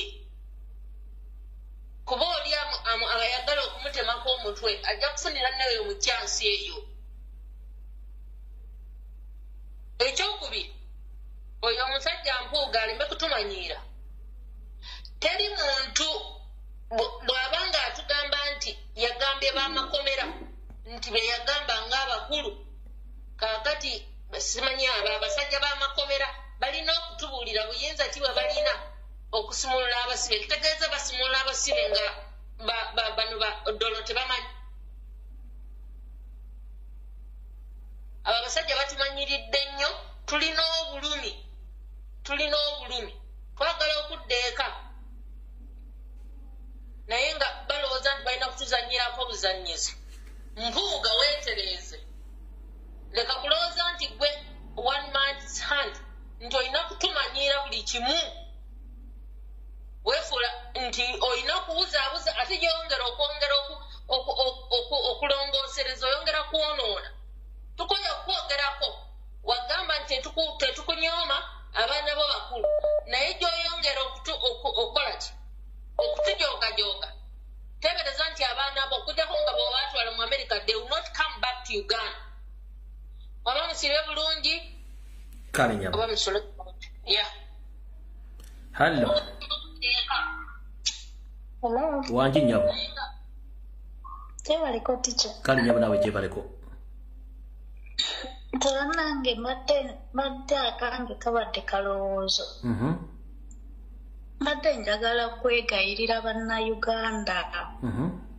Bannange tuve mu bivulu, tuve mu kino na kiri, ebyo ebyakalulu Museveni akola butaweera. Mujja kutuuka ku ssaawa ey'okulonda ng'ennanga muntu zammwe zaagwako dda. Kati ekyo munaakikolera ki? Nga tutuuse ku ssaawa ey'okulonda ne bakugamba endanga muntu yo yaggwako. Oba olina ekirala ky'ozaako? Twandikutte ekintu kimu ne twekwatakwata. Tetulina kye tulinda mu 2026. Ebitusobozesa okuba nga tuyimirira ffe nga bannayuganda Museveni byatukozeeko bimala. Ebyo bituyimiriza okusobola okuyimirira ne tugamba enough is enough ne tuyimirira. Tetumulinda nti simanyi tulinde 2026. Tumunenya ki kyatanaba tukula mu 2026 nga byaza tukola nga weebiri. Abantu baffe tebalabikako, abantu baffe bawambibwa, abantu baffe battibwa, obutwa bufuuse butwa, emmundu zifuuse emmundu. Kiki kye tulinda?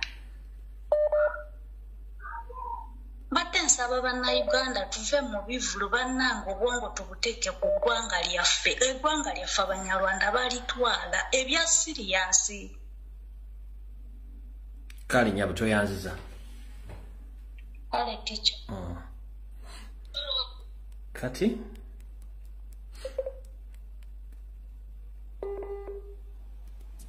Waliwo messages wano mu kabokisi kange kangi basomeremu wano. Wano bagambye muwulirize bulungi nnyo kasooke mbazzeeyo ke mabega. Abantu bangi bajja ne bagamba nti tebaagala kwogera ku Banyarwanda. Simanyi bw'oboogerako oba okoze ekigambo kye bayita tribalism musima ebiki nno. Amazima tulina okugogera. Nze bw'ompita Omuganda sinyiiga. Ompulira bulungi nnyo. Bw'oli omuyita Omusoga tanyiiga. Lwaki oboogera ku Banyarwanda banyiiga? Kubanga they are camouflaging. Beekweka. Omuntu ateekweka ng'omanyi nti eggwanga lyo lino lwaki weekweka? Amazima jala tugogere mazima. Museveni yajja nga yeefumbye ndi Munyankole nga si Munyankole. Abanyankole ligino babasaba mazima batutteko amataka gonna. ezo ranches zimula bamataka mbunyankola afamu nene zebatwala abanyinizo babatta abanyankolo rig babatta abanyala bagatwala genocide ekoleddwa mu Uganda bagikola banyalo ne bagikola bekweka kati baji bave batandise okwetuma amanya bavayo bakulagira kati banyarwanda so ngokungati sogera ku banyarwanda banganga nime kwogera ku bantu bali mu kututta ekyo nkimaze kankuze kukatulu nakugamba gendo osoma amanya abiri mu Musa Museveni yakozesa okugamba nti ayingira olutalo bonna baali banyarwanda ekyo nkigamba kitegere bulungi nnyo ng'oyagala okutegera obwongo obwo kugguke gendo ddeyonoonye buli musajja yenna Museveni gwe yava naye mu nsiko bwe bamala okuwamba abazze bafa babaziika luddawa buli Museveni gwe yava naye mu nsiko abazze bamufaako babaziika luddawa either bamuziika nga yasoose ku kijja nga n'ettaka yabbalibbe era temusobola kukwata bwongo bwamwebuuza okusaga nti wait gendo ddeyo buli muntu yenna yajja ne Museveni omunene buli wafa basambula nsiko yasooka ku kijja nga n'ettaka babbalibbe ekyo mujja kukkiriziganya nange mujja kiwakanya buli muntu Museveni gwe yava naye mu nsiko ettaka babbalibbe nga yasooka ne ku kijja ekyo mujja kifu obujulizi weebuli ndolalo kikyatuukawo katugenze ku kirala abasajja bano kumala okuwaba bakumala kirana mukaaga kirana musanvu kirana babbe ekyuma kya Uganda Coffee ebugolobi ne bakitwala ewanda ne bakizimbayo emwanyi zaffe ne bazitta baze batujjako bizinesi zaffe nabagamba bajja ne bakwata amazike empologoma ezebbula biki byonna bitwala Rwanda mwali muwakana njagala onzirireyo oddemu olabe ekonomi ya Rwanda yali etambulira ku kiti balina tourism yabwe yali wansi nnyo antiri bwe bajja e Uganda abakolagana ne Museveni ne babba ebisolo byaffe byonna bitwala kati teri nnyonyi Rwanda Air era abazungu basinga obungi kati bakomekkeza Rwanda kubanga amaziki gaffe n'ebisolo babizo okuma bebitwala Rwanda ne musirika ekyo ne kibeeraawo ne bajja ne batwala emwanyi bazitwala emwanyi zonna zibadde zifuluma kawa yena badde afulumira Rwanda nti Rwanda Coffee okwetula kwa World Market nga tekuli Uganda amatooka gabadde gasinga obungi agatundibwa kwa World Market nga gava product of Rwanda naye nga temusobola kyebuuza lwaki kati tuvudde awo emwanyi bwe yatuuse ekyuma bakikoze entuŋŋamo naye ng'ekyuma ekigenda kujjawo omwanyi nga kiziyingizaawa kiziyingiza Rwanda ekyo nakyo temwakibuuka gobadde okimanyi nti ekibuga Kigali nga bwe kiyimiridde essaawa zino anda Kagame 70% sente zikizimbye zivudde mu treasury ya Uganda 70% sente zizimbye Kigali ezizimbye ekibuga Kigali n'ekonomi yaabwe zivudde Uganda 70%. Ekyo nakyo jja kiwakanako kati wulira kano amawulire gafulumye gagambye nti Rwandan government has officially announced its first oil discovery identifying certain reserves within Lake Kivu, a natural border with the Democratic Republic of Congo. Njagala okwatire map ku simu yo ogendo labere ke wali Lake Kivu okubenga ulo wakati wa Lake Kivu ne oil reserve za feze Uganda weziri then otunulire okuva ku oil reserve za foziri listen nabagamba nti waliwo pipe zisimiwanga diverting wazidda Rwanda ekyo nabadde bazibango bira nabagamba nti waliwo pipe zisimiwanga ziva diverting baziza Rwanda ekyo nakibagamba recently omwaka guwedde nga tegulu obana kibagamba gwa 10 sijjukira gwa 10 nabagamba nti waliwo pipe zisimiwanga zigenda Rwanda nga za mafuta nenga barabaga nti batu abasindika batwala mazzi kumbe batwala mafuta njagala ogende ku simu yo kuno nga sinnavaako genda ofune map ewasimuka amafuta gaffe olabe map wetambula eya gundi eya pipe etwala mafuta gatuuse Tanzania olabe weyita then otunuulire distance eri amafuta gaffe wegali ng'ogigerageranye ne wana ekivu baga nti bwafunye amafuta then ojja kuddamu amagezi owangi kuwa kasoka kusomere kano ndyoke kubanza byembeera nabyo wano bakugambye nti Rwanda government has officially announced its first oil reserve identifying 13 reserves within Lake Kivu, a natural border with the Democratic Republic of Congo. Nebakutera wensonga satu. Rwanda has officially announced its first oil discovery in Lake Kivu. Rwanda currently heavily relies on agriculture and mineral exports, plus thriving tourism industry. Buze miaka 10 bagamba nebadde mu tourism sector baddemu. Nebagamba with this oil, with this discovery, Rwanda is poised to join the ranks of African oil-producing nations. Kako. Kati ngenda kulagano ka map. Eye article. Ngenda kulagano ka map. Olabe bulungi nnyo mayinzi byange embeera nabyo. Kati omanya abantu abamu beetaaga nnyo kusomesa nnyo. Kati ka map kano okalaba. Simanyi bakanalabika. Kako. Katika mapu ako okalaba. Okalaba bulungi nnyo ka mapu ako. Okalaba bulungi nnyo. Okalaba kati wane wali amafuta gaffe wano wolaba wano wane wali amafuta gaffe kati pipe nejjange egendewa e Tanzania. Kati Rwanda yino wano. Kati wane wali kaleke Kivu wano between olaba wano zino reserve wano. Awo. Kati kaleke Kivu kali awo. Ongambo otya nti bano bakazuula amafuta ngate feno tubadde tulwanagana kuba amafuta kafa nga tumanje gali.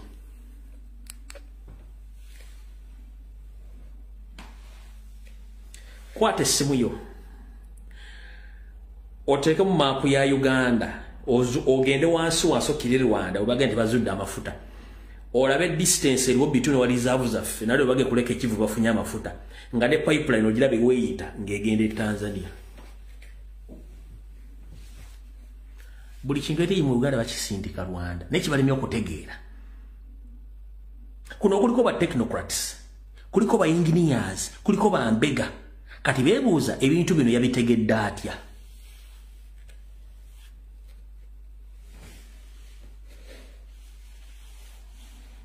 Nkakusomere. Kati wano tuinawo turenga CPF Bulisa netuberawo Kabale refinery netubera no King Fisher. Kati eno nga bwogiraba map eno like yeve waffe nejja neyita wano negende Tanzania. Naye bano bagamba nti agaye bagazudde wano linda konkulage. Agaye bagamba nti bagazudde wano okuvaawo okujja no kuleke Kivu between Rwanda and Kenya Rwanda ne Congo bagazudde. Kako kalwana goza kanene nnyo kako nti bagazudde ku boda yani ku boda ya Congo wano between Congo kuleke Kivu. Nze nina feeling ezingamba bana abantu bali mu kusaanyaawo Uganda nga bali mu kubba buli mineral resources soboka yonna.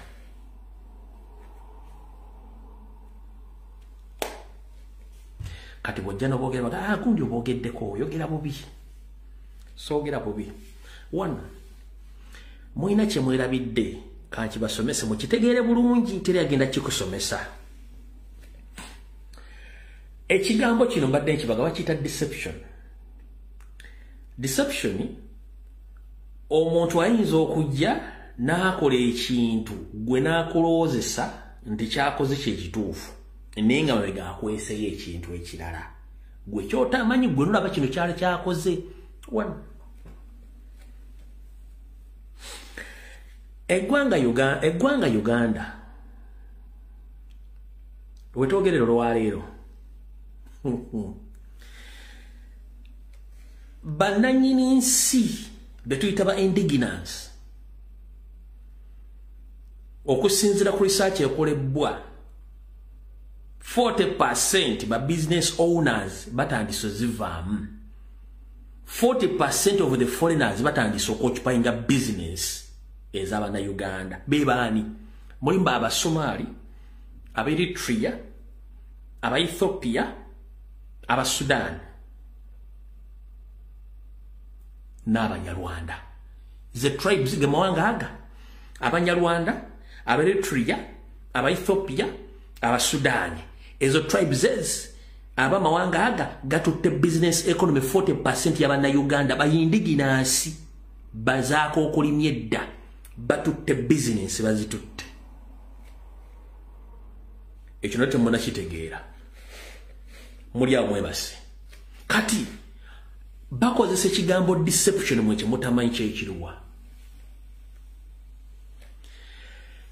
teri muntu yandiyagadde kubeera mu nsi nga talina kimwogerako ng'ali mu nsi eyo teri muntu yandiyagadde kukola business nga talina security ng'ali mu nsi eyo ng'ewaabwe gye bagamba gye bava e Rwanda matabuta nga tosobola kusuulira ekikuta ky'ekinyeebwa obadde okusuula olupapula lw'amawulire ngo bazodulyamu kasooli e Rwanda nga wanyirira buli kimu kikolebwa ne bagamba nti basigadde mu Uganda babonyezabonyeza lwaki bazanya deception bajja bagamba fumayisitwa bavandumwe simanya abandi batubonyaabonya batebatuwa biwandiiko ekyo bakiyita deception teri muntu asobola ku owninga ttaka mu Uganda nga talina ndagamuntu teri muntu asobola ku owninga nyumba nga talina ndagamuntu teri muntu asobola ku owninga account nga talina ndagamuntu teri muntu asobola kufuna passport nga talina ndagamuntu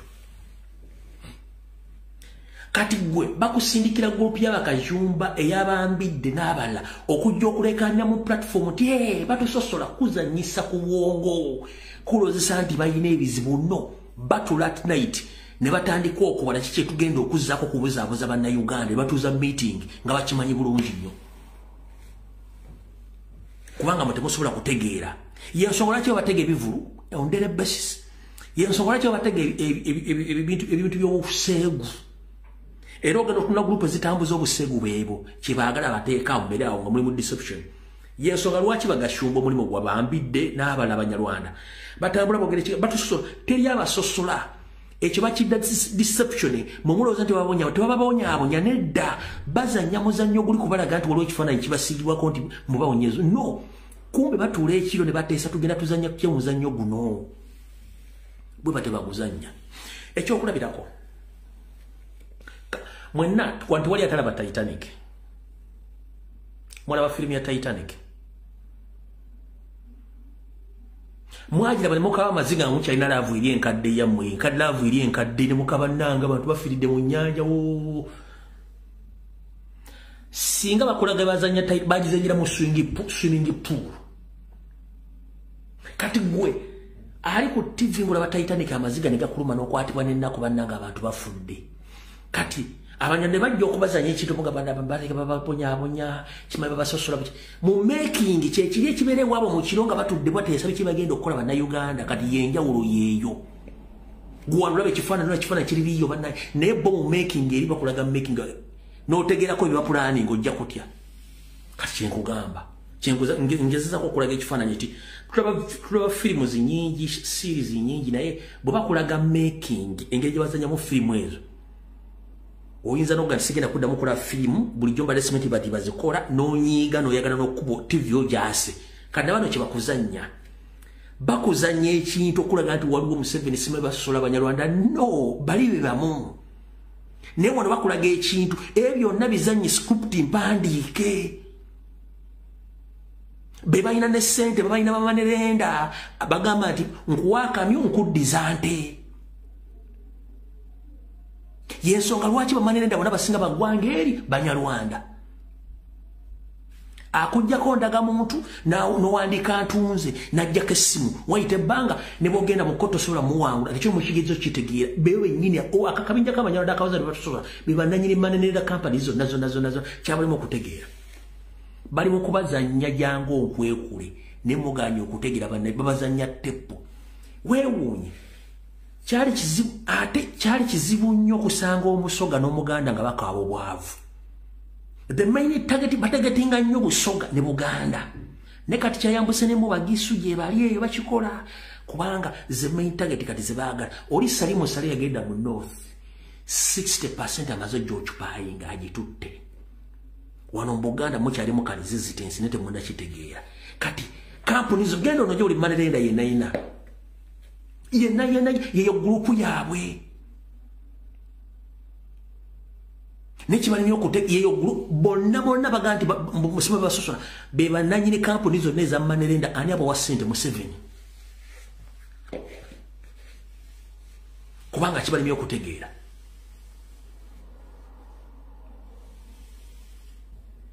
Kati njagadde okubategeeza mujja kitegeera mpola mpola ng'obudde butuuse.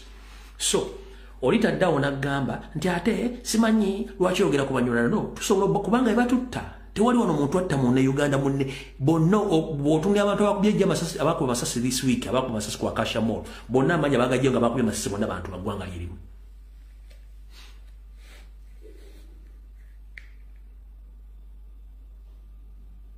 System okumanya abantu mwera namwe temubawo kutegeera. Nazi zikunonga amasomero gonna institutions ziconcentratinga ku kintu kyekimu bakiyita to provide education material oba knowledge nga amasomero tegeetaba mu business yonna. Business okutunda limu, okutunda ebitabo, okutunda toilet paper, okutunda biki, okutunda uniform, okutunda byonna ezo business zakolebwanga bweru w'amasomero kubanga abazadde ze business baali bakola. N'okubajjako business eyo kati mu masomero batunda limu, batunda ebitabo, batunda toilet paper, batunda enjeyo, batunda uniform, batunda buli kimu kubanga buli business zonna bagenda bazibajja mu mpola. Kati gwe notasobola kumanya kusobola kusooka kusoma bwongo. Lwaki kati amasomero ate business abazadde ze baali bakola okufuna school fees ate lwaki amasomero ge gazirimu nakyo temujja kiti mwakisoma kitegeera. Ne bakola ti system education empe gye baleese osasula school fees omala musasula bagamba twetaagayo sente labazita za skilling $15,000 kati on top of the school fees osasula millioni emu ate essomero Ministry of Education ega musolozeeyo sente endala za skilling the extra activities zetwandisenga technical skills zebalina okusomesa omwana ng'akyali musomero kati nazo zirina omutemwa gwazo teziri part of the school fees era bakuweereza sacula y'omwana kubeerako sereza skilling so nga tebabanga bakiteeka nti kiri part of the education kiri part of the syllabus. Skilling yali badali ku school fees zennyini nakyo temwakimanya babasomesa ki.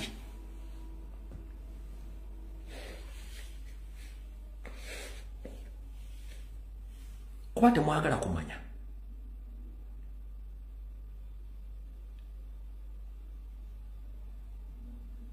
Oyina akugamba sasula development fee. Abaana badde essomero lutandikawo nga abaana bagenda somera miti. Sasula small bus contribution. Nzo omwana wange ate nkwate sereza bwava mu ssomero mugenda kunziriza sente ezo. Development fee omwana ava mu ssomero lyamwe ng'avudde mugenda kunziriza sereza development fee. Kiki?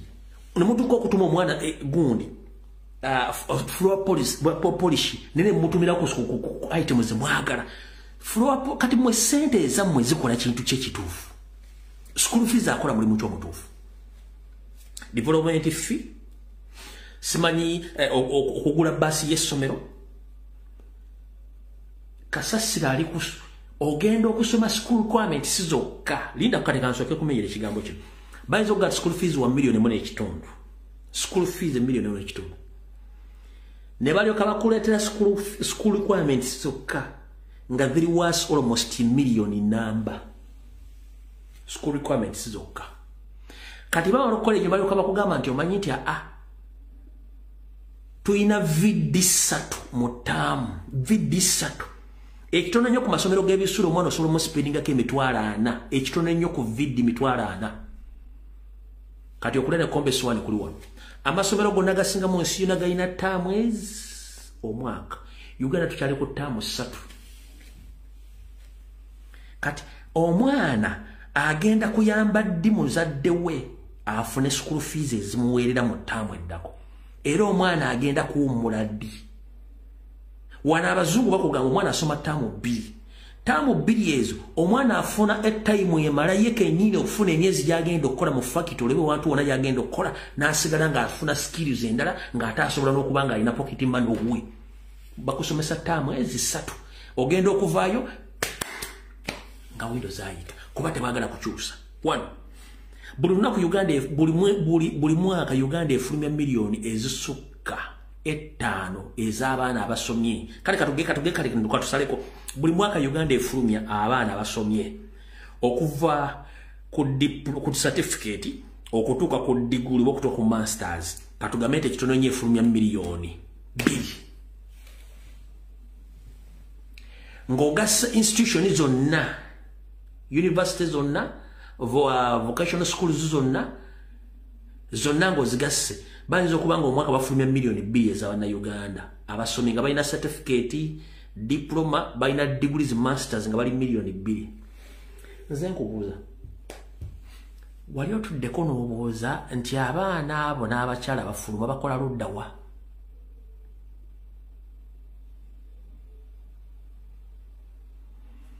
wali otuddeko n'okyebuuza abaana abo bakola ludda wa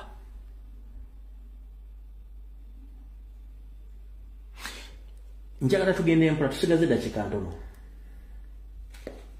njagala otule wansi weebuuza osasulya school fees omwana okuva ku nassale n'atuuka ku university n'afuna diguli ng'owuwo just omu kati olina abaana bana bonna bawedde diguli bakola ludda wa ku bwesedde n'obwesedde bw'abaana bali ku university basoma ne ku technical schools oba ku vacation schools abaana abo bakola ludda wa emirimu giri ludda wa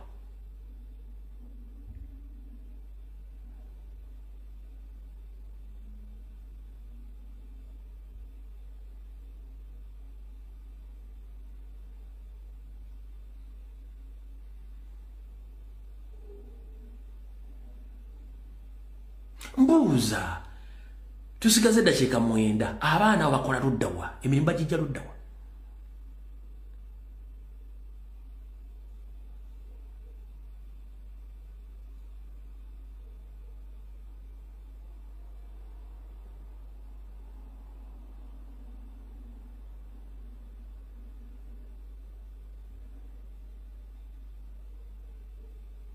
nowalira omwana afuna diploma omwana afuna diguli mwana agenda nakola bwa security nenga singa yakimanyira lumuti agenda kuira wa security kuyani badde yagenda dda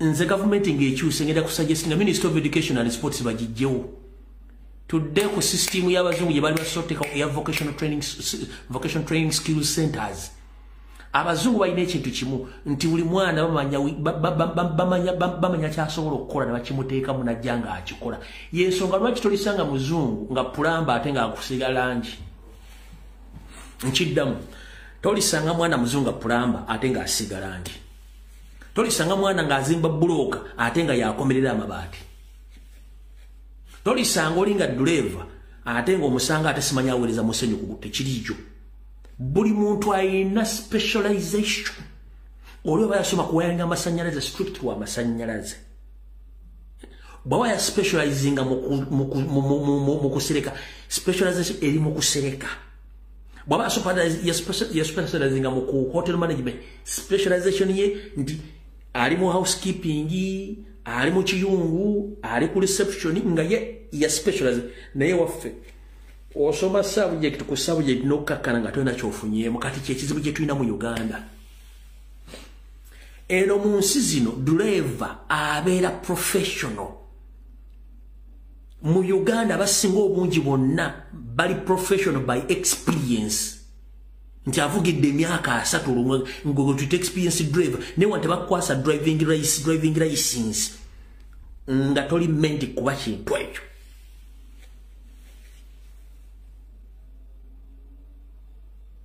kati kyekizibu kye tulina n'osanga kati Uganda radio ziriko ba unprofessionals balamu yakola radio 4 yatandise okulipoloinga ba TikTok atalina adde ka certificate ya senior 4 azze kuba amusindisa akole propaganda Robert Kyagulanyi Ssentamu ekyo kimenya mateeka oli najja nga talina adde omulimu gw'amanyi wadde kyeyasoma n'omuteeka mu poliisi kubanga mwana wagamba nogo bajuza bujuza banyanda nga ba indigenous Ugandans babasindika Somalia babasindika Mozambique kufiira yo bali Congo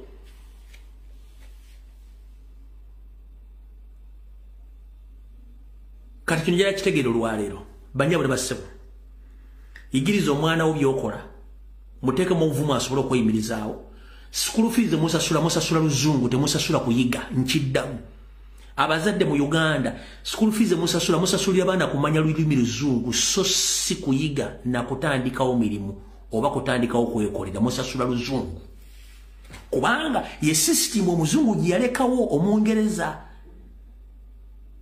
n'abasibe bigere ewaabwe teriyo ewaabwe omwana asoma ekintu kyagenda okubeeramu bw'aba yinginiya atandika yinginiya muba mugula luzungu millions and millions of money muguza luzungu si skills abazungu basomesa skills bumanyiriro basomesa muwama mutandika luzungu wana ngafu oluzungu bwamala amaliriza agenze Dubai agenze Korea agenze Ruddawa ng'amanyofu oluzungu akola ku reception kubama tebamuyigiriza kikyasobola kukola era tewali mwana sitasoma omwana musomo kutaga musasula luzungu amasomero ge Uganda gasomesa luzungu tegasomesa kutegeera n'abaana kwetandikirawo mirimu nno basomesa luzungu ekitali mbazungu abazungu basomesa buyigirize na kumanya abaana kye balina kukola ng'oyagala okimanya genda ku YouTube genda ku TikTok onoonya abaana b'e China abato bakola mirimu ki abaana b'e India abato bakola mirimu ki abaana b'e Japan abato bakola mirimu ki ezo ensi ziri mu Asia ne mu bazungu mujja kutegeera nti oluzungu lwemuteekamu ssente zammwe nga lulimi musasula lulimi emyaka 18 osomesa omwana omusomeseza lulimi nga talina kyamanyi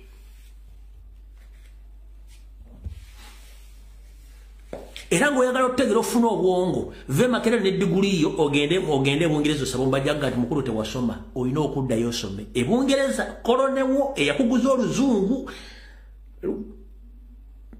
kwatamu katono ng'oyagala okutegeera ebyo byakugambye bino ve Ndejje University gende Makerere University gende Bungereza oba mu America ne diguli yo osaba omulimu guwasomerera bagenda kuzza bw'otasoma myaka 2 ogenda soma myaka 3 nkiddamu ng'oyagala okutegeera musoma mazambi gende Bungereza ku kolonewo eyakuleta education system ove ne diguli yo ogende Bungereza osaba omulimu owulire kibayita endirimbo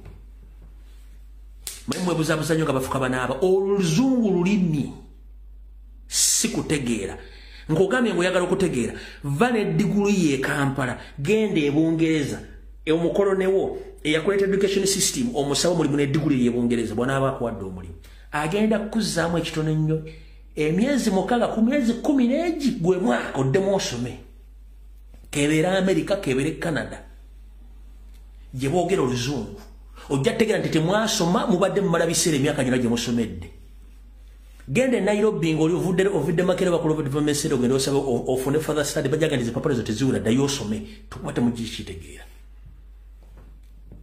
mulyoke mutegeere nti Uganda education system nfu nkuwadde example entono ennyo gende Bungereza omukoloni yakuleta education system ogenda diguli ovudde Makerere okuwalaga nti osomye genda n'ebijoowo bine mwambala bine magandula gamuyambaleko n'enkofiiro teko ne sapulu bane emidaali ogende ne swaga ne supplement ze nasomye diguli otukola muzungu nti agwani nze Kakeeto Mr. Kakeeto tukuyambi bita anti munnange nze nasoma mass communication ninamu diguli esooka mu Makerere University okay no problem ngagamba we are very sorry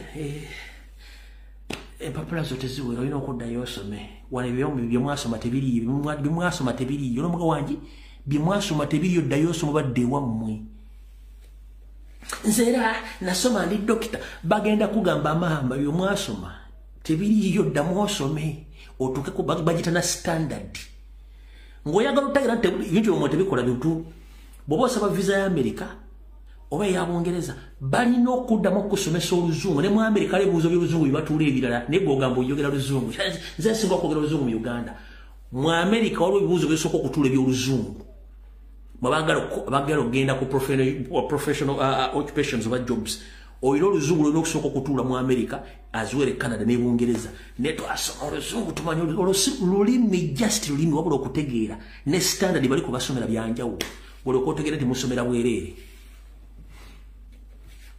abaana by equipping ne magezi amazaale amakole abaana bakolera obukadde bwabwe n'obuvubuka bwabwe nga balina basobola okukola omwana we kafulu mukuba buloka kafulu mukuzimba mukusereka kafulu buli kimu mu kimutendeke nga akimanyi kuva buto nebino byokusoma oluzungu n'oluzungu lwomwogere bungereza tebalumanyi kuba n'abangereza bennyini balina ebitundu batuuka nga olumu tategeeramu ne luzungu lwayogera ne mu Amerika azuule bwekityo bwe kiri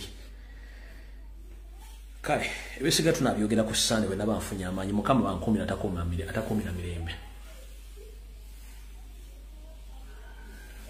goya kava ku graduation Makerere kwata gende bakuviza ogende bungereza lobo ofuna omulimu olwaleero bajja kugana oddamu osome ekitono nnyo myezi 6 ku myezi 12 ku mwaka gumu n'ekitundu oli okweyire mu system bakukkiriza okukola oba okiwakanamu gy'oga nti lumbu ya nnimba sikulimba gyebiri video ewedde mukama bankumire